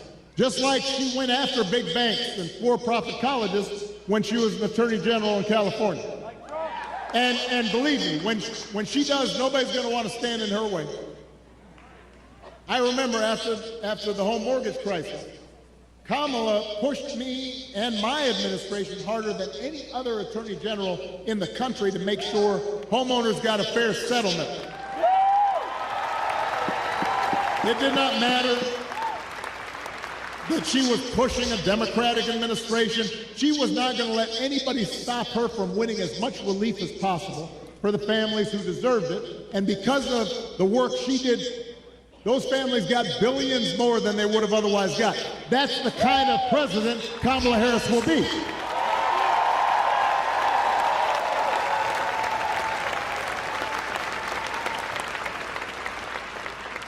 To lower housing costs, Kamala will cut red tape and work with governors like Josh Shapiro, as well as the private sector, to build 3 million new homes.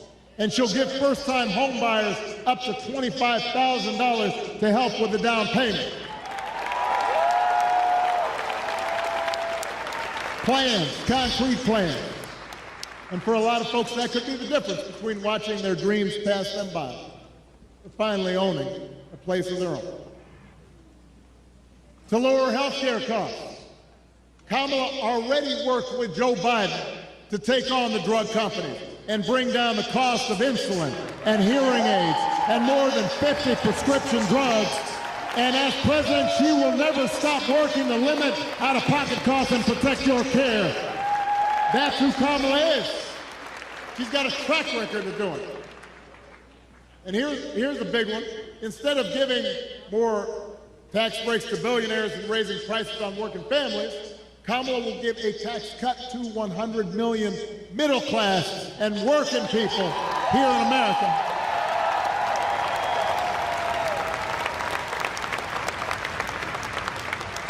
So, if you're a new parent, you could qualify for a $6,000 tax credit during the first year of your child's life.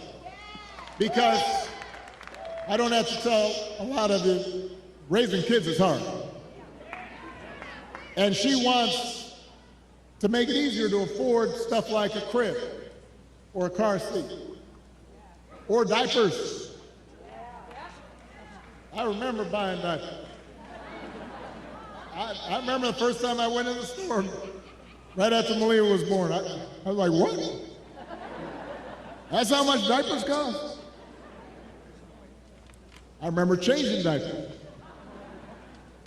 You think Donald Trump ever changed a diaper?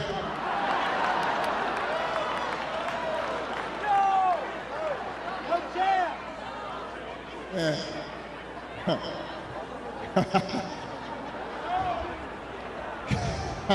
I almost said that, but I decided I shouldn't say it.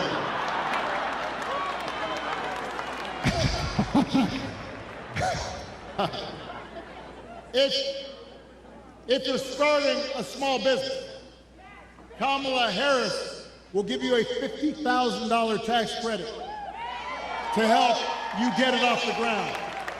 That's who Kamala Harris is. That's what she stands for. So with Kamala, you've got actual plans. Trump, concepts of a plan. Now, if you challenge Trump to elaborate and enumerate his concepts, he will fall back on one answer. J.D. Vance does the same thing. Doesn't matter what the issue is, housing, healthcare, education, paying the bills. Their only answer is to blame immigrants. They want you to believe that if you let Donald Trump round up whoever he wants, by the way, and ship them out, all your problems will be solved. Now, we've got real issues at the border. We are a nation of laws and a nation of immigrants. We have to make sure it's fair. There are communities at the border that can be overrun. We've got to actually solve a problem. But when I hear Donald Trump talking, I've got one question. As I recall, Donald Trump was president for 4 years. And if rounding up and deporting millions of desperate people and building the beautiful wall, and didn't matter whether some of those folks you rounded up were women and children, if that's the answer to everything, well, why didn't you solve the problem? Why were the number of immigrants basically the same when you left office as when you took office? I'll tell you why. Because he didn't have a real plan. He had talking points. He had concepts of a plan. And the plan was mean and ugly. And it was designed to enhance his politics and make people angry, not to solve the problem. You know what would actually help bring order to the border and fix our immigration system? The bipartisan deal that Kamala Harris supported, even though it was written by one of the most conservative Republicans in Congress, the same bill that Donald Trump tanked on purpose because he thinks fear-mongering is how he's going to win this election. He told Republicans, even the ones who had originally supported, don't vote for it, because he doesn't want the problem solved. We don't need a president who will make problems worse just to make his own political circumstances better. We need a president who actually cares about solving problems and making your life better, and that's what Kamala Harris will do.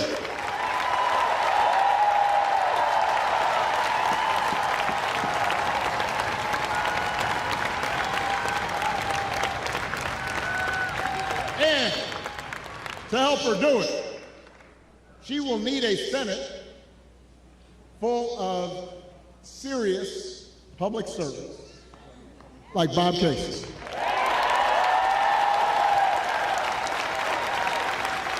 I'm going to talk about this man just for a second. I've known Bob for almost 20 years. I've watched his daughters grow up. I know his brothers and cousins, and let me tell you, there are a lot of brothers and cousins.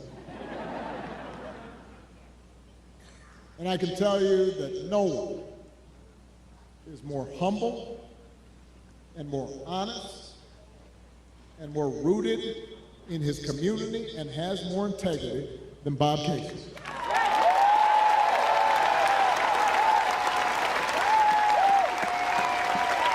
You know, in Washington, folks make a distinction between work horses and show horses. And Bob Casey, he's not a show pony. All the guy cares about is doing the job and looking after you, the people he was elected to serve. That's the kind of person we need to send back to Washington. That's the kind of person who's going to help Kamala get stuff done. Folks who share our values and will do what they can to move this country forward rather than backward. That's who Bob Casey is.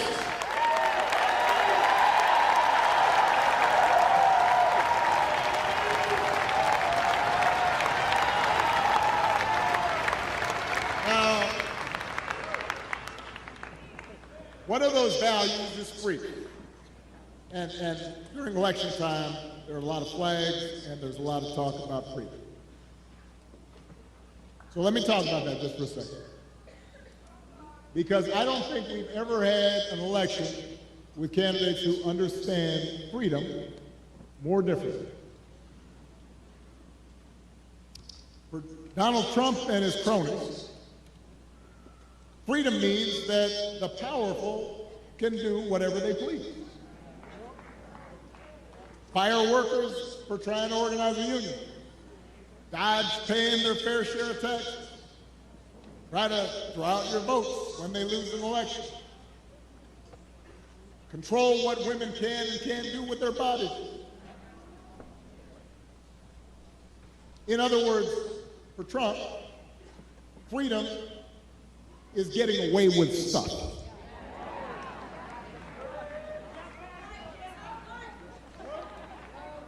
It's like he said in the middle of the pandemic. I don't take any responsibility at all. People were dying. I don't take any responsibility at all. Not sure any other president has ever uttered that statement. We have a broader idea of freedom. We believe in the freedom to provide for our families if we're willing to work. The freedom to breathe clean air and drink clean water and send our kids to school without worrying if they come home. We believe that true freedom gives each of us the right to make decisions about our own life, how we worship, who we marry, what our family looks like.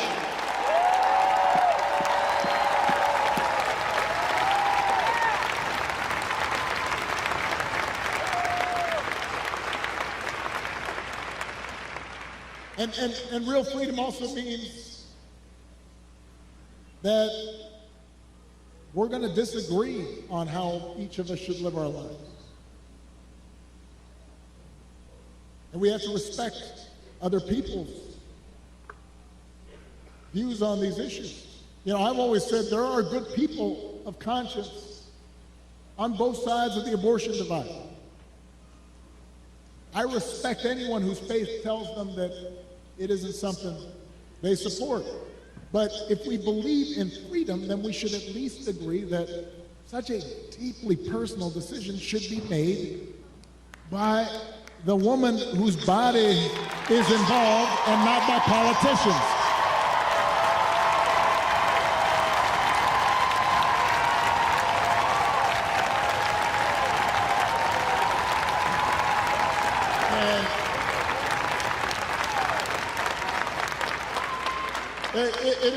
It has been fascinating to watch Donald Trump just tie himself into a pretzel on this issue. I mean, when he ran for president the first time, he said he would support punishing women who got an abortion. That's what he said. Thank you. Now, well, a couple weeks ago, what did he say? He said, "Don't worry, women, I'll be your protector. I'll tell you how he protected you." He handpicked 3 of the Supreme Court justices who overturned Roe versus Wade. Went out there and bragged about it. And now there are Trump abortion bans in 20 states, many of them with no exception for rape or incest. And when he's asked about it, he says, well, everybody wanted it this way. Really? He thinks women want to have to drive hundreds of miles to find a doctor who can help them? Does he think doctors want to choose between letting a woman die or going to jail for giving her the life-saving care that she needs? That is not something people chose. Now, Donald Trump may be confused about that issue. But let's not be confused. Let's be clear about what's at stake here. If you send Bob Casey back to the Senate, he'll vote to restore reproductive freedom that women had for nearly 50 years. And if Congress passes that bill, Kamala Harris will sign it into law.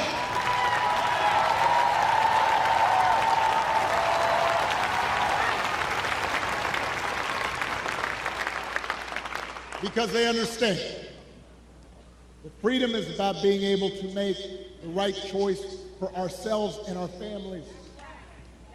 It's about recognizing that other people have the freedom to make their own choices, even if they're different from ours. And it's an example of how,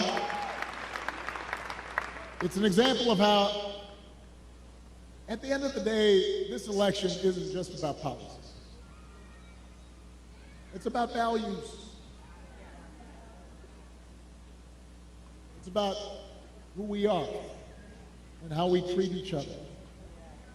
And the example we want to set for our children and for their children.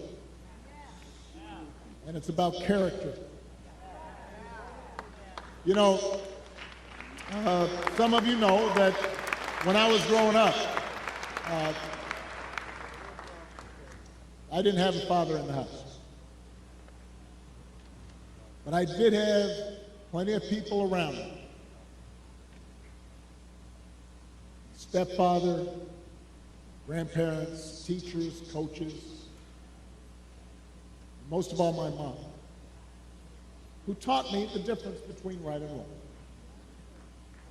who showed me what it meant to have integrity and to be honest and to be responsible and to work hard and to treat other people like we wanted them to treat us. And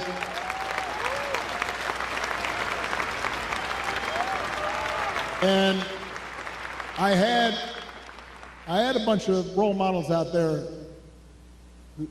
who helped raise me to become a man, and I made mistakes, and sometimes I didn't live up to those values that had been taught the way I should have, and I was checked and I was corrected, and I internalized those values, and I tried to live up to them. And I suspect most of you grew up the same way. And you know, that process of trying to live out your best self, trying to live out your values, that doesn't stop after the age of 20 or 21. It keeps going, and as I got older, I continued to benefit from friends like Bob Casey and Josh Shapiro and others who would reinforce those values and who I didn't want to disappoint. And obviously, my wife and my daughters, you know, who I want to make sure, Malia and Sasha are watching. I want to make sure that I don't disappoint them and that I'm passing on these values to them. You know, and here in Pittsburgh, I'm thinking about another example. Somebody who was a dear friend of mine and who's passed away now, Dan Room, who, you know, here was a guy who won 6 Super Bowls, 8 AFC championships, had enormous wealth and power. But I remember walking around, I guess it was Heinz Field by that time. I'm old enough to remember Three Rivers Stadium. Now I know it's something else. But Dan knew the name of every single person in the Steelers organization. You know, we'd pass by a custodian and he'd say, "Hey, Jimmy, how you doing? How's the family?" All the front office staff, he cared about them. He used his influence to get more black and brown head coaches hired in the NFL. He gave back to his community. He was known for his integrity. He helped support the peace process in Northern Ireland, became my ambassador to Ireland, and continued to help encourage people who were so far apart to come together. He had character. That's what I think about so much these days, because it's so different from what we see out of the Republican nominee. And it's been one of the most disturbing aspects of this election season about Trump's rise in politics, is how we seem to have set aside the values that people like Vance stood for and Bob stood for and that I was taught, and those didn't used to be Republican Democratic values. I mean, it used to be we'd have arguments about tax policy or foreign policy, but we didn't have arguments about whether you should tell the truth or not. We didn't make excuses for people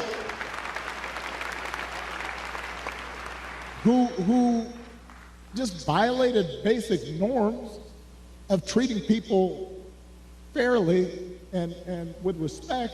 I mean, just last week, I talked about this. We had one of the deadliest hurricanes in American history.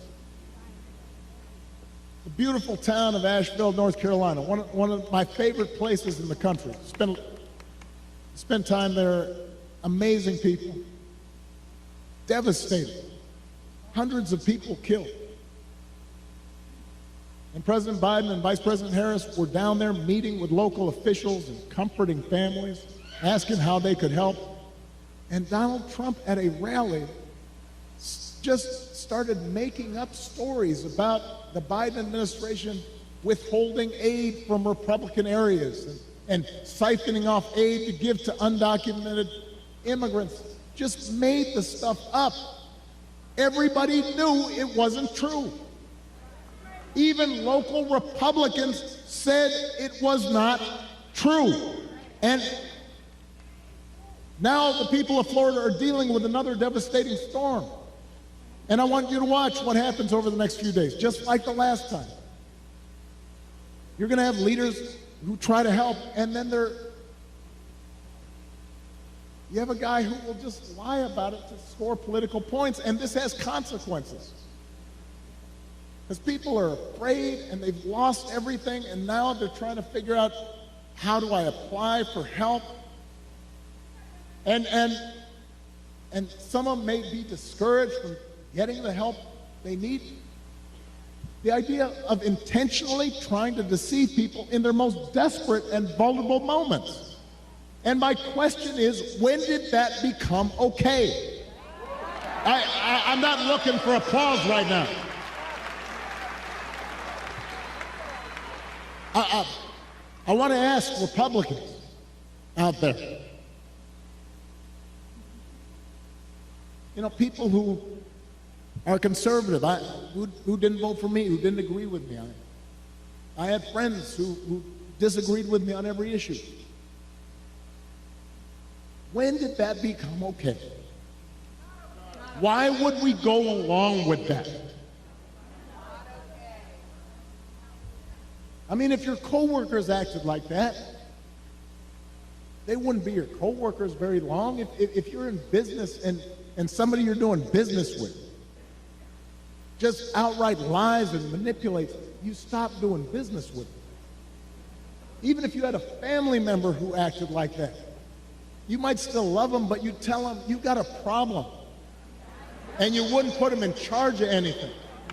And yet, when Donald Trump lies or cheats or shows utter disregard for our Constitution, when he calls POWs losers or fellow citizens vermin, people make excuses for it. They think it's okay. They think, well, at least he's owning the libs. he's really sticking it to him. It's okay as long as our side wins. And by the way, I'm sorry, gentlemen, I've noticed this especially with some men who seem to think Trump's behavior, the bullying and the putting people down, is a sign of strength. And I am here to tell you that is not what real strength is. It never has been. Real strength is about working hard and carrying a heavy load without complaining. Real strength is about taking responsibility for your actions and telling the truth even when it's inconvenient. Real strength is about helping people who need it and standing up for those who can't always stand up for themselves. That is what we should want for our daughters and for our sons, and that is what I want to see in a president of the United States of America.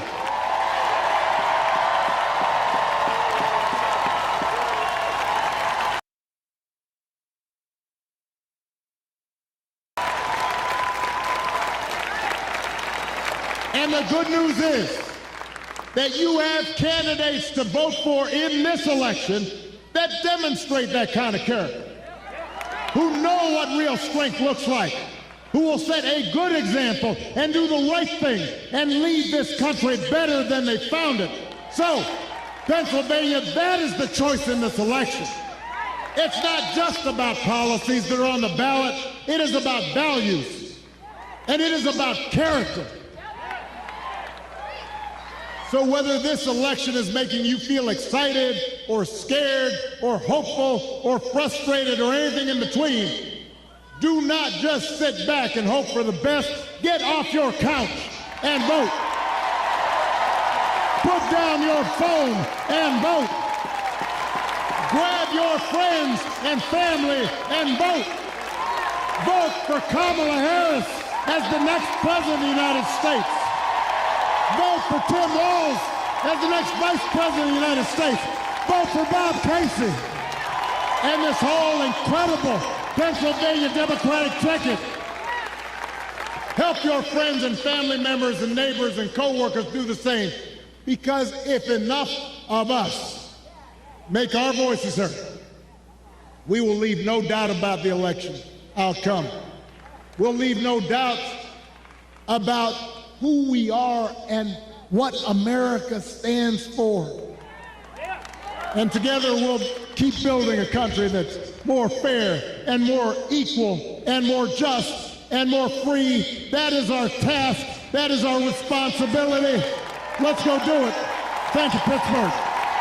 Thank you, Pennsylvania. Let's go vote. Yo, Obama wasn't playing, y'all. Obama was ready to bring out the sauce from the spicy bag. You better know. I feel like it's getting to the final hours right now. Okay, so we just heard from the former President Obama. So let's go to Florida and let's see what's going on in Florida. And also for anybody in Florida right now that has gone through Hurricane Milton, I pray God stay with you. God, is your strength and you stay strong.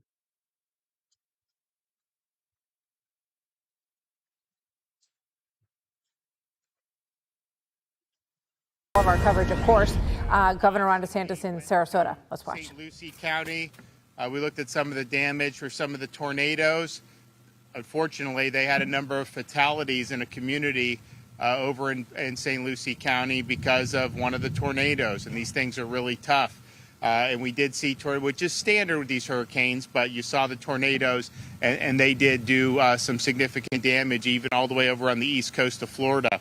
We've also been able to tour. We did a driving tour of Siesta Key, was able to see some of the damage that was out there. Also saw what appeared to me to be some of the leftover debris from Helene. that was, out in the street or whatnot. So we got a sense of what's going on there. And then, of course, here, we're here looking. I mean, there's damage behind me with some of these. Honestly, for the mobile home stuff, I thought there would be more roofs. So some of these mobile homes, I mean, they've done a lot better in Florida over the years. We flew in over a number of the communities as well. There were definitely some roofs that were really bad, but then there were others that did really well. Another thing I think I can say just by doing our tour with like Siesta Key, I mean, our buildings that were built, in the last 20, 30 years, I mean, they did very well. They look good. There was obviously damage. There were trees. Some of the structures were damaged. But, you have some of those newer homes that are built with a more updated building code. They seem to fare very well. So we'll see as the damage assessments come in and as the reports. Now, we have at the state level, we're continuing supporting search and rescue operations. As of this afternoon, at least 340 individuals and 49 pets have been rescued. Florida National Guard, Florida law enforcement, and urban search and rescue teams are continuing to work throughout the day. We've got a lot of rescue craft operational. Hundreds of rescuers are engaged in over 125 missions in 26 counties. Some of that's in conjunction with the local law enforcement and fire and other first responders. I know a lot of the sheriffs are doing a lot of good work. This storm came in the way it did.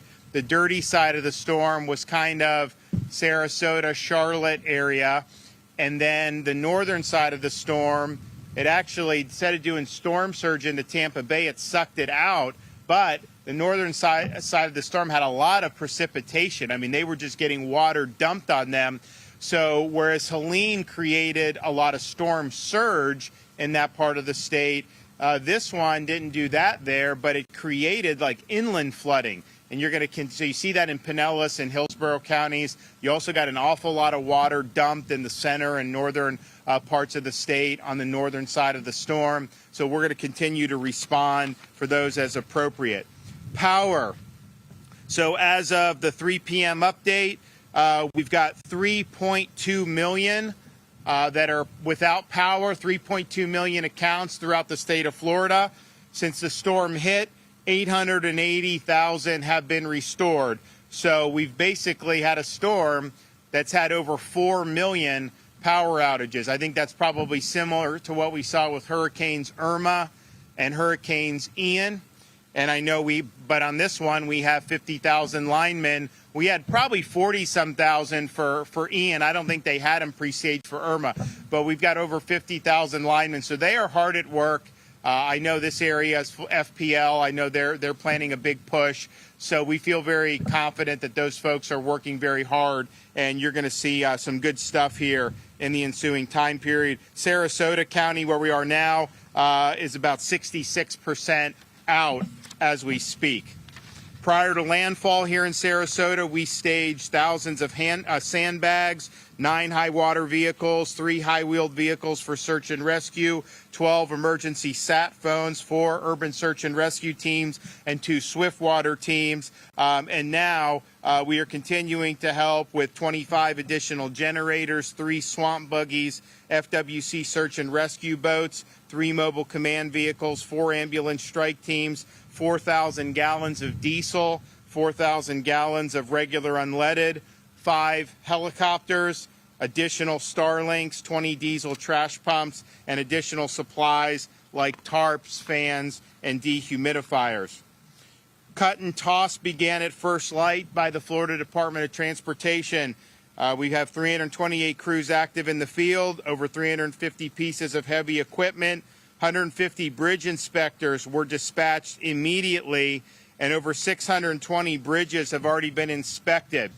As I said in my executive order for Hurricane Milton, local authorities must allow residents back to their homes once the roadways are deemed safe. In Tampa, the Sunshine Skyway, Gandy, Howard Franklin, and Courtney Campbell causeways have all been inspected, cleared, and they are open for traffic.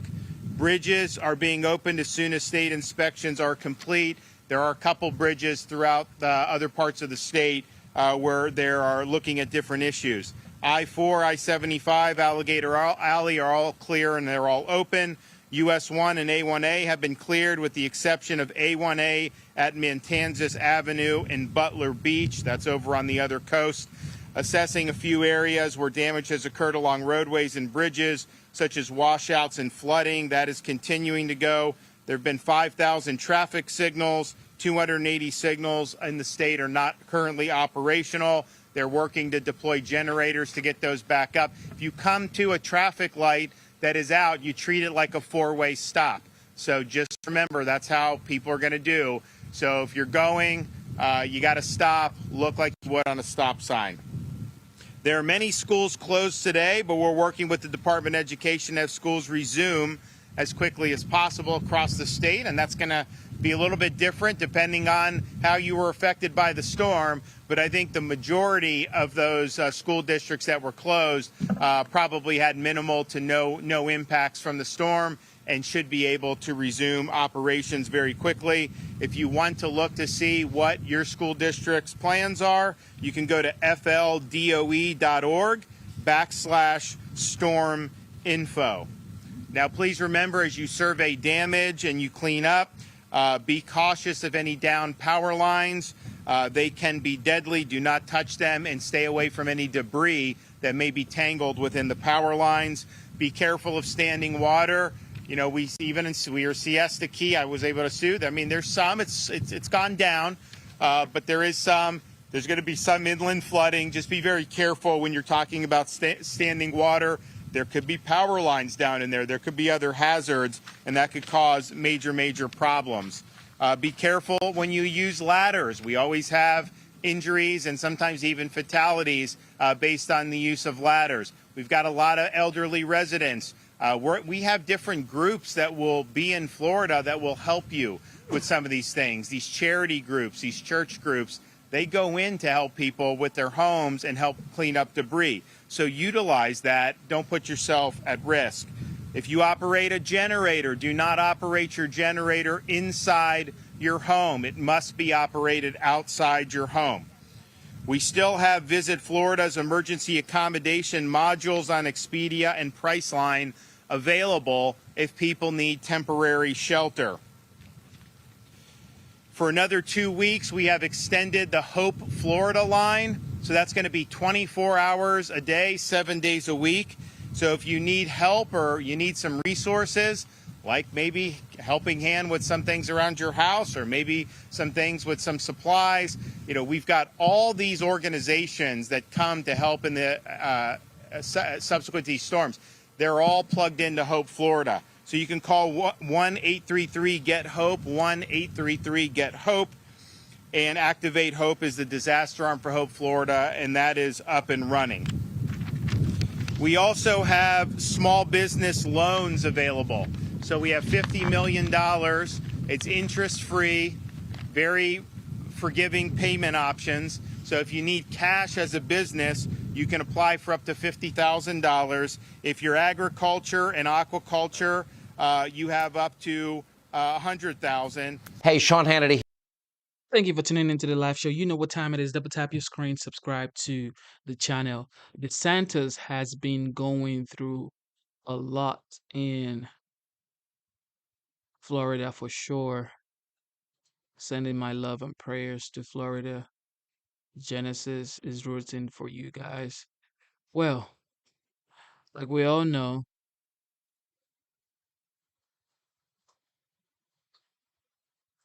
it is the election time and everybody's trying to make a point, prove a point. But with that being said, this is America, and America is a blessed country. Don't forget that. Do not forget that. All right, what do we have here? What do we have here? Let's see what I are talking about.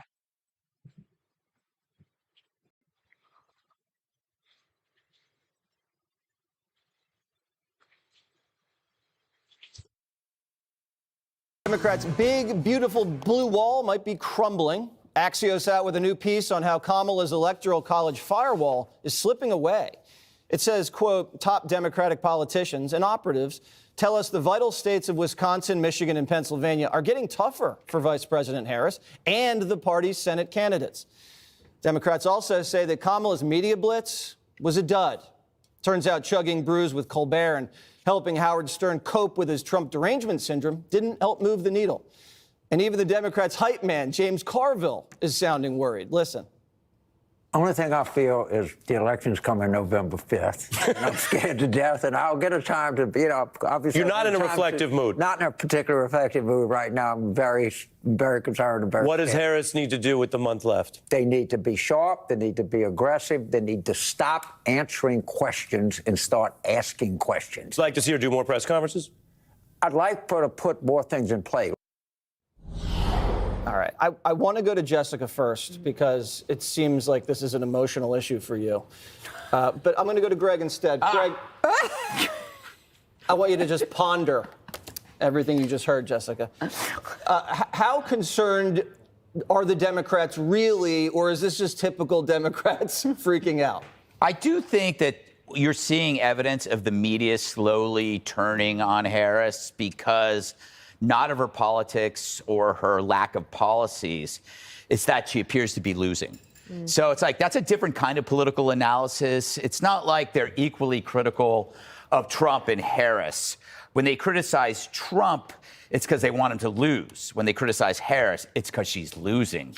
They don't want it. It's weird, though. You aren't seeing Republicans becoming Democrats, but you're seeing a lot of the reverse, Hispanics, blacks, young people, and it's because they realize they've been lied to so much about bigger issues. They've been manipulated, whether it was Russian collusion, fine people hoax, drinking bleach, Hunter's laptop. I think they realized that their side, and they're going to find out everybody lies.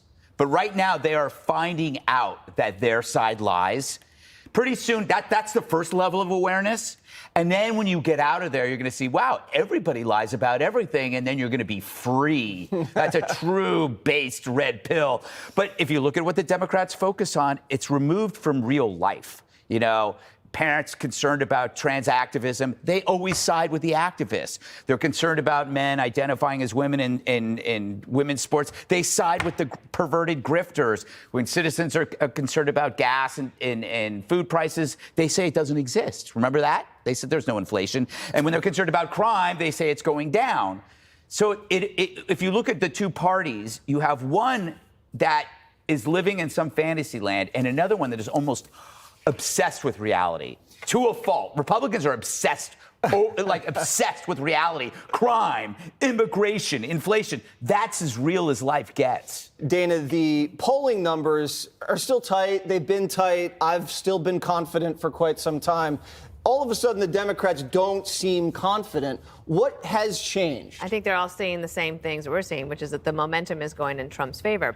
And part of the reason is because Kamala Harris's media tour is having the inverse effect of what they wanted. The more people see her, the more they're thinking, wait, I don't think I can do this. The numbers are what they are. And for a long time, I've believed that whoever this race ends up being about is the one that's going to lose. Because people know who Trump is. They might not like him, but they know his record, and they might think that, well, at least things were better back then. And if this is my choice, and I don't know her, but what I see of her, I'm not confident in, they won't have it. But it's not just the poll numbers. This was an astounding thing I noticed today in all of my reading that I did today. Do you know how many Democrats are out there saying all these things she needs to do? Here's a small list. I just did this off the top of my head. They say she needs to have another debate. That's not happening. She needs to do more interviews. That's not happening. One said she needs an energy plan. One said she should do more town halls. I know she's got one or two, whatever.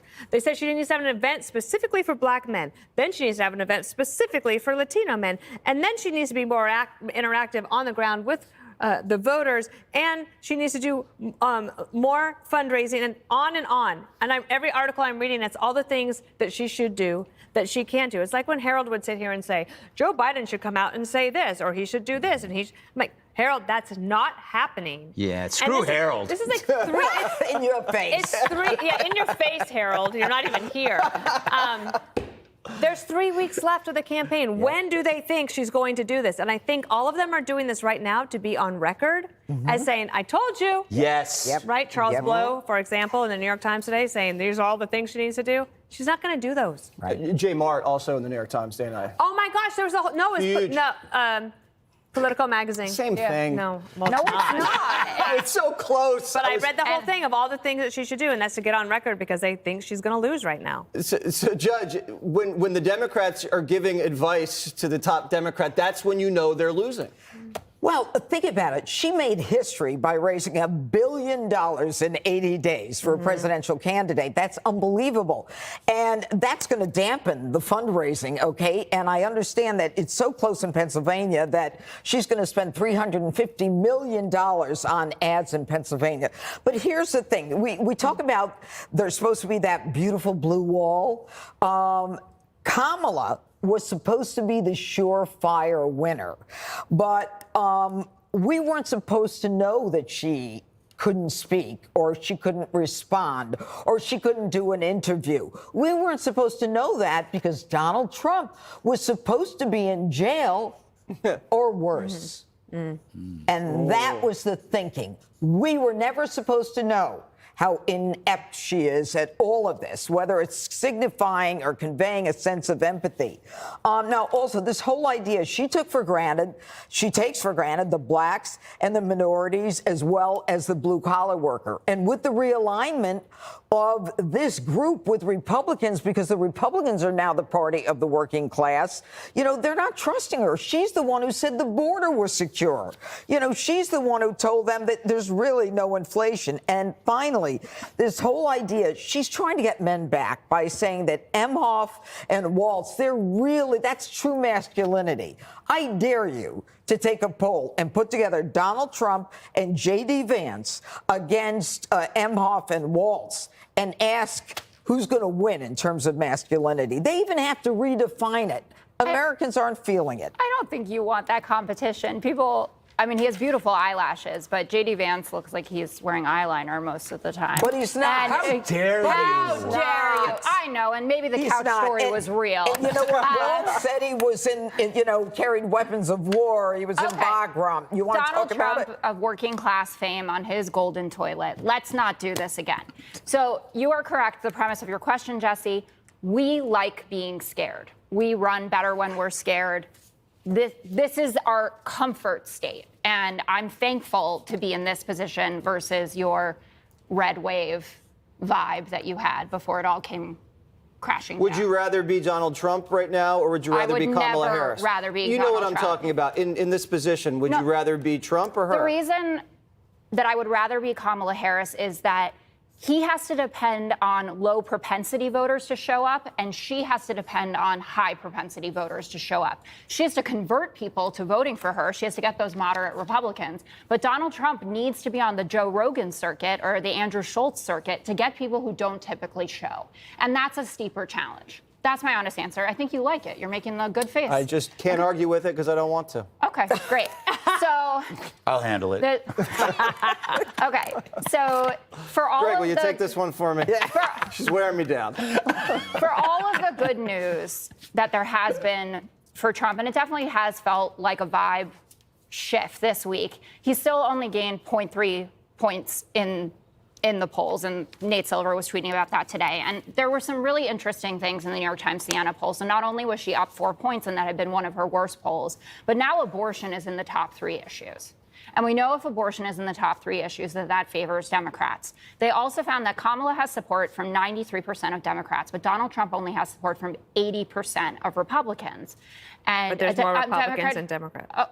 Okay, but actually, I didn't hear what you said, Dana. She said there are more Republicans than Democrats, and we can talk about that, but it doesn't mean they're necessarily being affiliated. Doesn't mean that you're going to vote that way.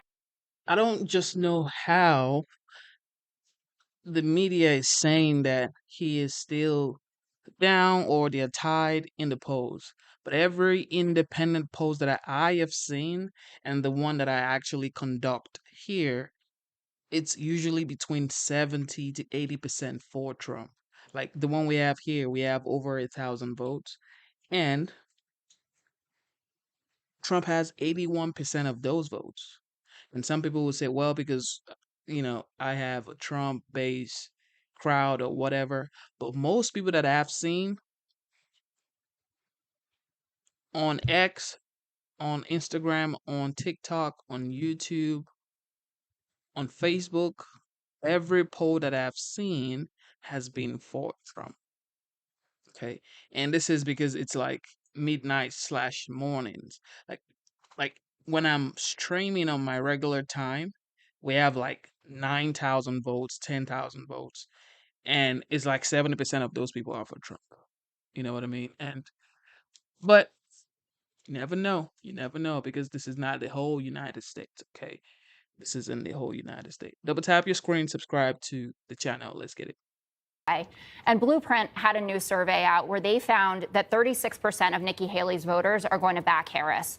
Only 49% of the Republican Haley voters are going to back Trump, down from 64% in 2020. A lot of numbers, Jessica. A lot of numbers. Yeah, that's how elections There might work. be a shy Kamala vote. There might be, or a loud one. And like in Wisconsin, where she appeared with Liz Cheney, the biggest group of undecided voters are moderate and Republican-leaning undecided. And so you bring Liz Cheney out there, the Adam Kinzingers of the world. Oh, God. Is he going to cry? Is he going to cry if she doesn't win? If she's depending on Cheney and Kinzinger, I think this thing's, what's his name? I'm sorry. Kinzinger. You're not sorry. Kinzinger. No, both of you are wrong. It's a hard name to pronounce. It is not. Kinzinger. And it's Jonathan Martin, not Jay Hart. Not Gur. Who cares? Yeah, No one cares about him. I'm sorry. That's your favorite thing to say. I'm not sorry. It's true, though. Marjorie Taylor Greene, who's that? Jessica, okay, we gave you your time. Please, let's sell some ads. Ahead, Dougie Dine and Dash, Tim Walz and Doug Emhoff grab coffee and walk away without paying. Click here. I'm not even gonna cap. Whoever is in charge of the judge's makeup, they're doing a wonderful job. She's always looking nice out there. Okay, so here we go. Here we go.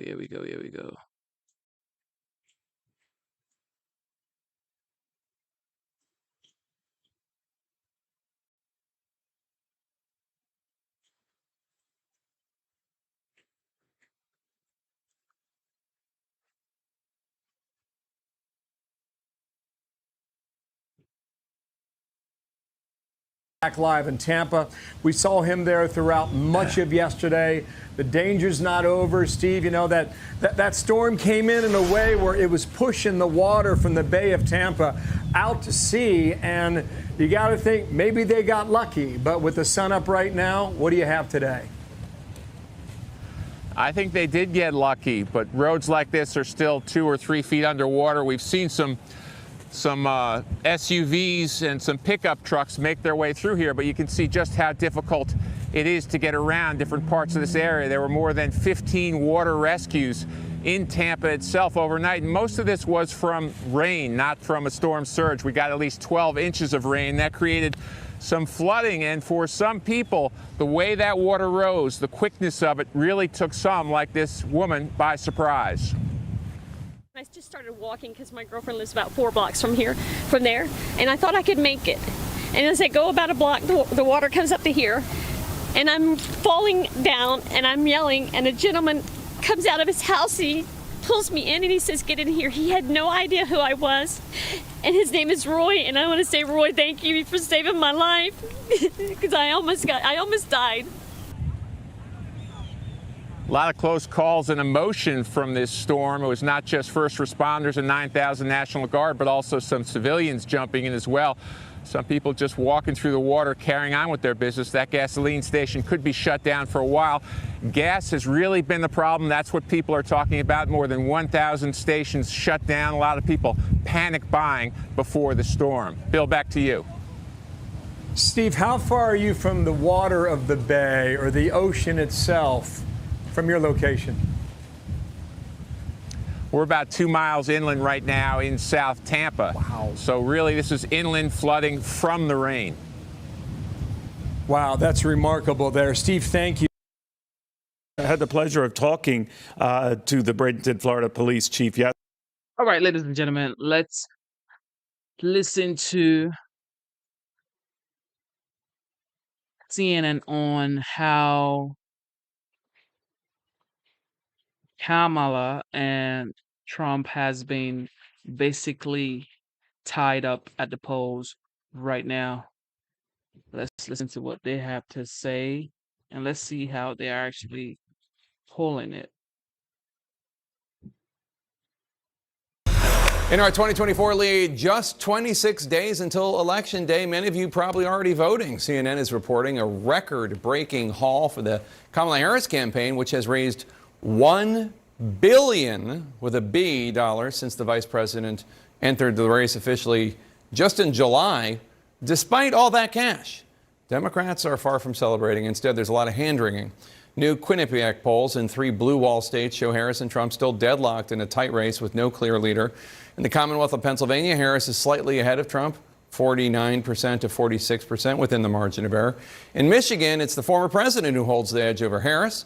Trump also narrowly leads Harris in battleground Wisconsin. All of those states, all of those polls within the margin of error, indicating it's basically a tie. Here now to discuss our political panel, we have talked a lot about how both campaigns have been trying to appeal to white men. One Democrat is concerned there isn't being enough done by the Harris campaign to win over black male voters, specifically in Michigan. Jamal Simmons, who we all know, he's a panelist quite often, a former communications director for Vice President Harris. He told Politico, quote, "I am worried about turnout in Detroit. Do they have the machine to turn people out? There are concerns, and they're not insignificant." Karen? Yeah. Are you concerned? Of course I am. Always. I'm always nervous at this point in an election. I'll also point out that Jamal is from Detroit, so he does know the area quite well. Look, the polls are all over the place. We've seen.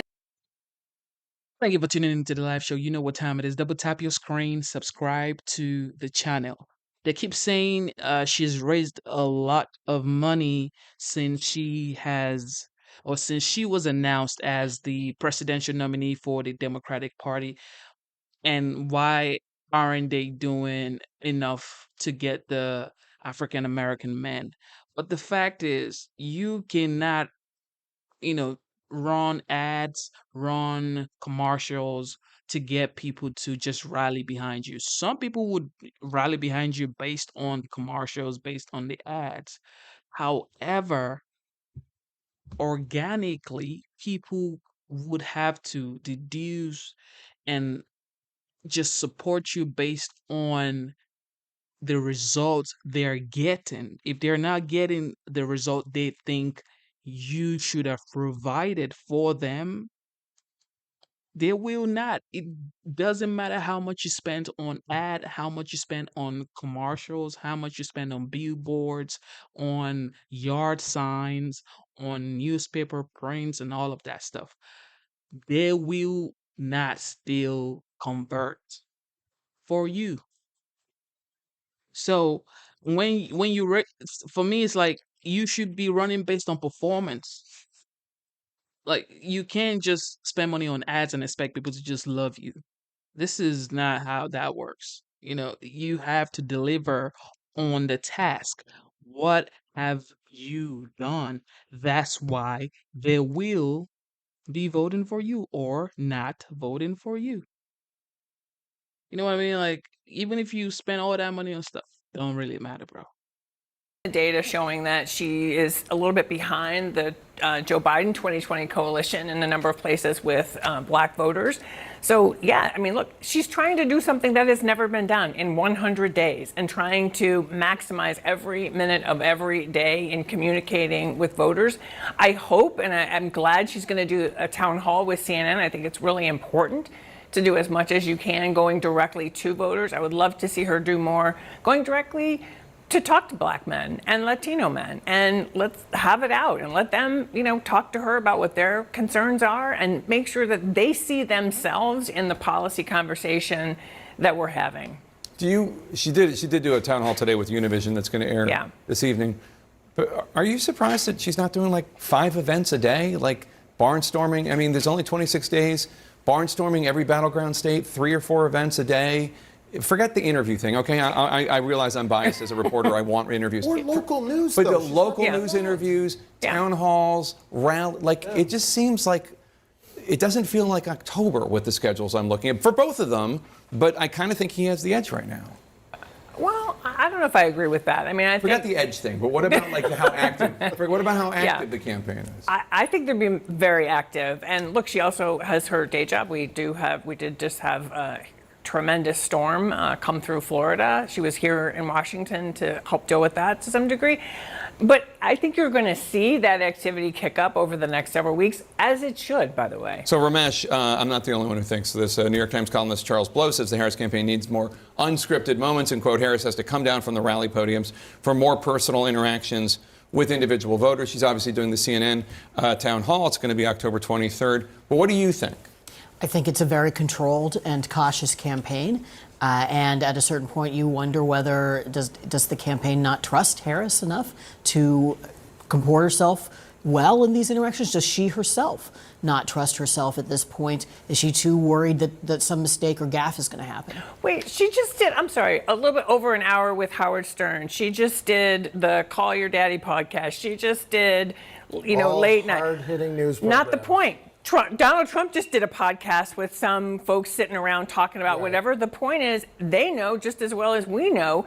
Voters now decide where they get their information, when they get their information, and through what channel. And you do need to be everywhere and have conversations with people who aren't watching hard news. You can make the argument. You can make the argument that her early success in her rollout, the convention, and then the debate, Which was pretty, we should note, pretty phenomenally successful. pretty phenomenal. Yeah. And I absolutely, and that's exactly the point I'm making. You can make the case that part of her caution comes from the fact that she was cautious and she had this phenomenal rollout.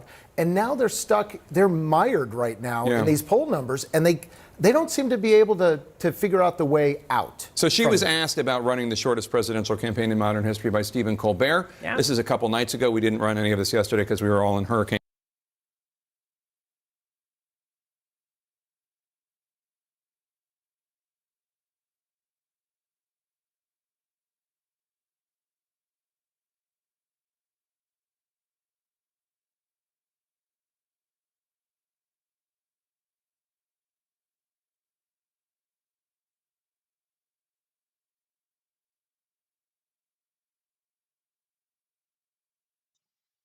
God, my mic was turned off.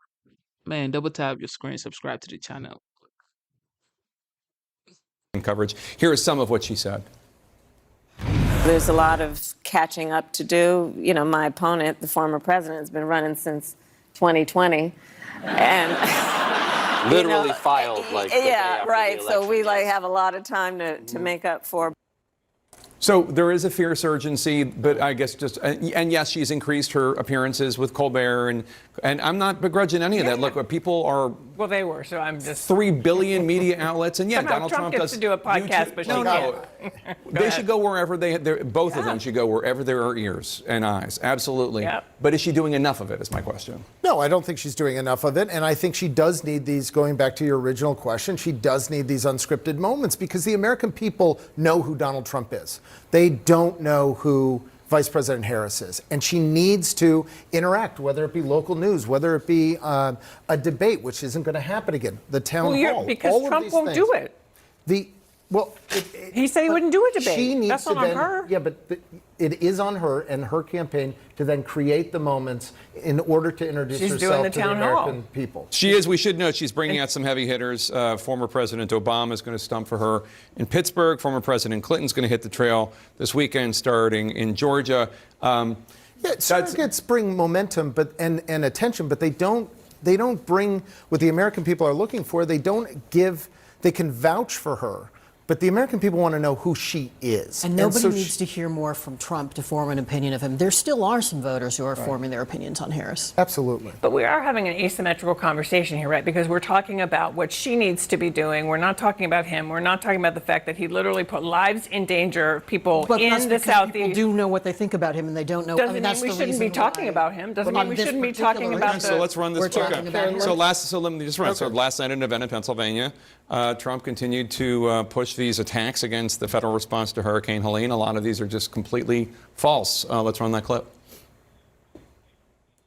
Families desperately tried to escape the rising floodwaters, and they climbed onto roofs. They did anything they can to live but Kamala didn't send any helicopters to rescue them. And when people sent helicopters, they turned them back. It was disgraceful what they did. So she didn't send anything or anyone at all. Days passed, no help as men, women, and children drowned. I mean, there's so many lies packed into that clip, I don't even know what to say. Trump is obviously willing to repeat anything he's heard without doing any due diligence on whether it's true, particularly if it allows him to slam his opponents. He's always been like this. All right, happy? Yes, thank you. All right, thanks to all of you. It's a mad dash until Election Day, and both former President Trump and Vice President Harris are out on the campaign trail right now in key.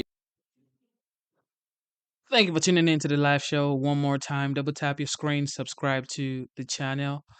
Well, CNN do what they do best, which is, we know what they do. They do what they do best.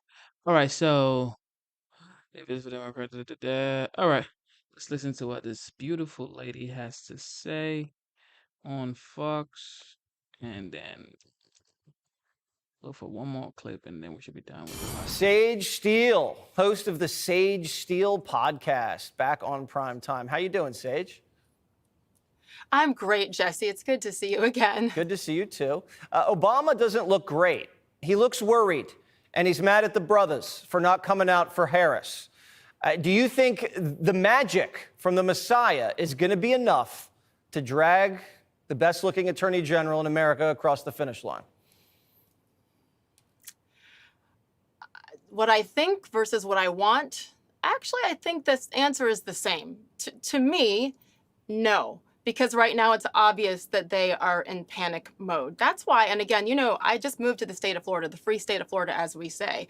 And one of the reasons is because I'm trying to escape the way my state up north in Connecticut had been run because of people like Kamala, and frankly, because of Barack Obama as well. But at the end of the day, the optics have been disturbing if I take a step back and put my biases aside and say, okay, what is this campaign doing? And to bring him in now after what? The complete flub with how they handled the storm, Hurricane Helene in particular, and coming off of the major pushback, she's gotten crushed from going on the podcast, Call Her Daddy, and then, of course, drinking beer with Stephen Colbert. How about those optics, by the way? Yeah. They planned that ahead to pick the kind of beer she's going to drink. Do you think people buy that? So this is panic. However, if I'm their campaign, I would be doing the exact same thing because people now go, oh my gosh, where is Barack Obama? I hope that for the sake of our country, not because I like Donald Trump better or her less, for the sake of our country, based on what? What we've already seen for 4 years from 2016 through 2020, how our country was safer in every aspect, how our economy was so much better. I really hope that people can once again put aside all the personalities, focus on the policies, and just be honest. If you have to plug your nose when you go in there to vote, do it. But at the end of the day, this desperation ploy right now, I think we can all kind of see what's happening. I mean, even Barack Obama said it himself. He said, Americans are struggling. I understand why people want change. People are frustrated. Get it. You don't like these people. You don't want to be here anymore. But he's saying, not Donald Trump. You got to go Harris. That argument doesn't make any sense. She just said she's no different than Joe Biden, Sage. I think Barack's lost his touch. That's the thing. What else can he say? They are actually between a rock and a hard place, right? You're trying to say, no, bring me in because I represent change. I'll make you better. Change from what? The same 4 years that you've been a part of? And you say all the time, we. So which one is it, right? And they don't know what to say. They think that people are so dumb and so anti-Trump, which many are, that they're just going to ignore the facts and focus just on him. I hope that we as voters are better than that. Well, I wish we had more time to talk, Sage, because I've missed you. We had a lot of hurricane stuff at the top. I'm sorry, we got to go. We're glad you have your power in Florida. Click here to... Told you, man. The fact is, Obama people love Obama. There's nothing you can do about that. The people who love him. And the people who have their differences have their differences. However, all right, here we go. But I don't think he can save her, bro. I do not think he can save her. That's what I'm saying. Like, bunch of money being thrown at on ads, on commercials, on billboards, and all that stuff. That's not gonna really do much because the results, people are leaving the results of the past 3.5 years. You know what I mean? Like, people are currently leaving the result of this current administration. So, what kind of ad are you gonna do? What kind of commercial are you gonna put on TV that people are just gonna forget the gas prices, forget about the grocery prices, forget about the border, forget about the funding going around the world? It's not gonna happen. For the last few weeks, there's been a reckless, irresponsible, and relentless promotion of disinformation and outright lies that are disturbing people. Former President Trump has led the onslaught of lies. So every dollar that went to the migrants was one less dollar that actually could be shifted over to help Americans in disaster relief. So look, that's just bureaucratic, double talk. Okay, you can take that money, shift it over, and then we can appropriate it later. To be lectured by MSNBC on disinformation. They remember this is the same Joe Scarborough who told us, I think, days or weeks before that infamous vice presidential debate that saw Joe Biden pull out of the race, that Biden was in incredible shape. Out the story. That was President Biden. You just saw him attacking Trump yesterday. Trump is saying one thing. He attacked him today. But the story is the Inspector General for Homeland Security warns that FEMA under the Biden White House is potentially not spending its disaster funds in the best way. Let's bring in Florida Congressman Corey Mills from House Armed Services. The congressman comes to us from Seminole, Florida. His home district got hit really hard. Let's break this down. Let's slow the stories down. Americans desperately need help.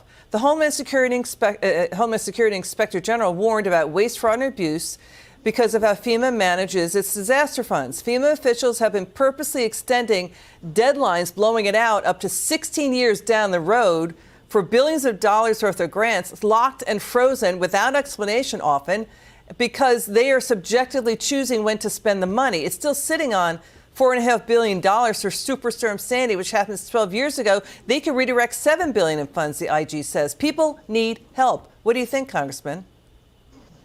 Well, that's exactly right, Liz. And the other thing is that you heard the Secretary of Homeland Security, Mayorkas, say that they have no money for disaster relief. And then, oh, wait a second, now we have $22 billion. We can cover both Western North Carolina and Florida. I wonder if that has something to do with the fact that it was Americans helping Americans, embarrassing this administration the same way I did in Afghanistan in 21, or in Israel in 23, or in Haiti in 24. The list goes on and on and on. But I can tell you, here in the free state of Florida, our great governor and our state emergency management does the absolute best job possible. And we're not going to wait for the Department of Homeland Security or FEMA to step up and do their job, because I spent 5 days out in North Carolina delivering over 23,000 pounds of different supplies and doing search and rescue and medevacs. And I didn't see a single FEMA truck that entire time. So this isn't misinformation. This isn't propaganda. This is from me on the ground witnessing it myself. Yeah, so the media and the Biden White House, again, is whipping fastballs by the American people. The broader problem is there should be an audit of FEMA. The Inspector General at DHS says... Right. Of DHS, FEMA, of DHS. But we also have to acknowledge that since Biden has taken office, we also have not passed a single Department of Defense audit. So keep that in mind. It's not just under DHS, but also the DOD and others who fail to actually be able to even pass their own independent audits or their own internal audits, for that matter. And so, Ladies and gentlemen, let's get the likes up. Let's get the likes up. Let us get the likes up. Like the live show. Double tap your screen. Subscribe to the channel. Let's get the subscribers up and let's get the likes up, okay? All right, ladies and gentlemen, we have come to the end of the live show. After this video, let's go. So yes, we have to be good stewards of taxpayers' money. We have to ensure that disaster relief fund gets to the people in need. And that's why today, with Mercury One and other charities, we were able to drop supplies to Seminole County to get things to children, like a teddy bear to hug who just lost everything, to get food, water, toiletries, get generators. We just delivered over 15 6,500-watt generators. We have to get the solutions, and it has to start with auditing the Department of Homeland Security and this administration. Congressman Mills, we need you back on. Come back soon. Great seeing you again. All right. Thank you for being a part of the live show. Thank you for being a part of the stream. Jesse, God bless you. Percy, Tyler, every one of you watching the live show, okay? God bless you. God bless you. All right. Instead of looking for perfection, seek for consistency, okay? Instead of looking for perfection, seek for consistency. Never give up on yourself. Never give up on your dreams. Never give up on your aspirations. Never stop believing in God. Never stop believing in yourself. I do know things are currently hard. Prices are high. Utility bills are high. However, don't give up on yourself. Be grateful for life. Okay? We are here. Let's be grateful for what we have, for our lives, for our family, for our future. You know what I mean? It is your boy Genesis signing out. Okay, I am signing out. You guys.